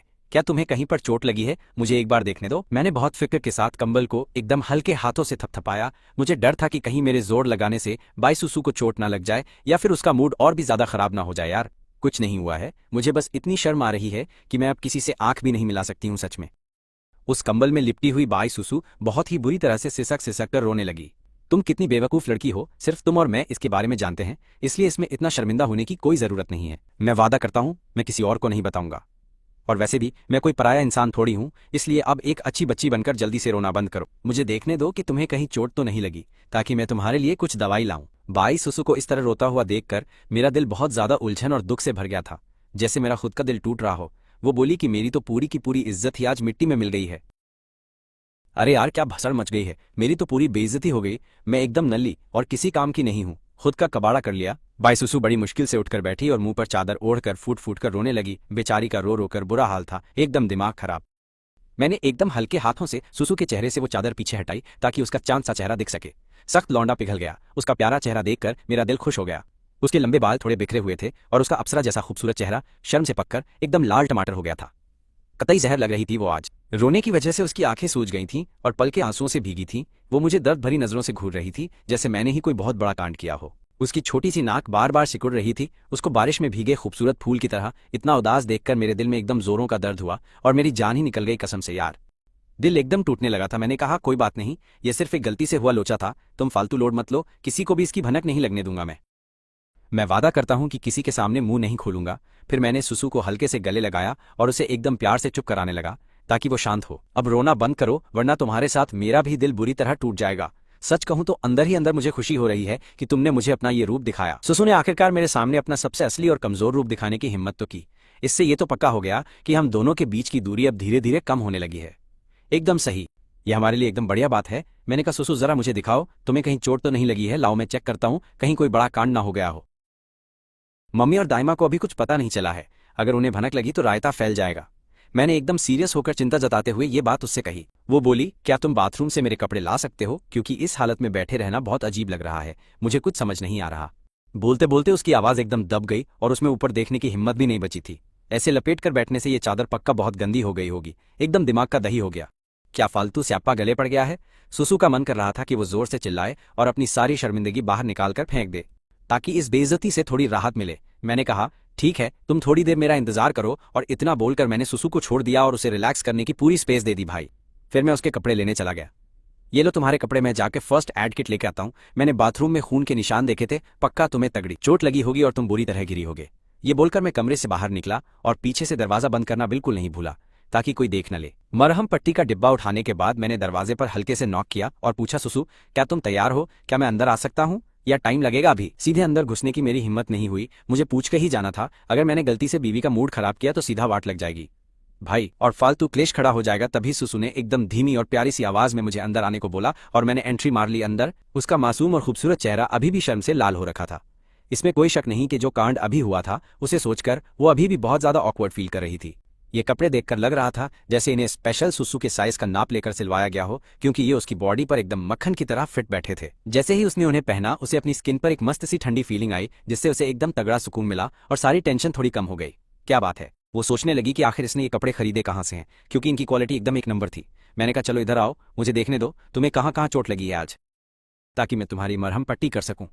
इतना बोलकर मैं बेड के किनारे पर घुटनों के बल बैठ गया ताकि आराम से उसका पैर चेक करके दर्द कम कर सकूं। वो बोली, मेरी कोहनी में भी दर्द है। ये कहते हुए सुसु ने आराम से अपनी आस्तीन ऊपर की, जिससे मुझे दिखा कि उसकी कोहनी पहले से ही सूज गई है और लाल पड़ने लगी है। देखा, ये बिना ध्यान दिए चलने का नतीजा है।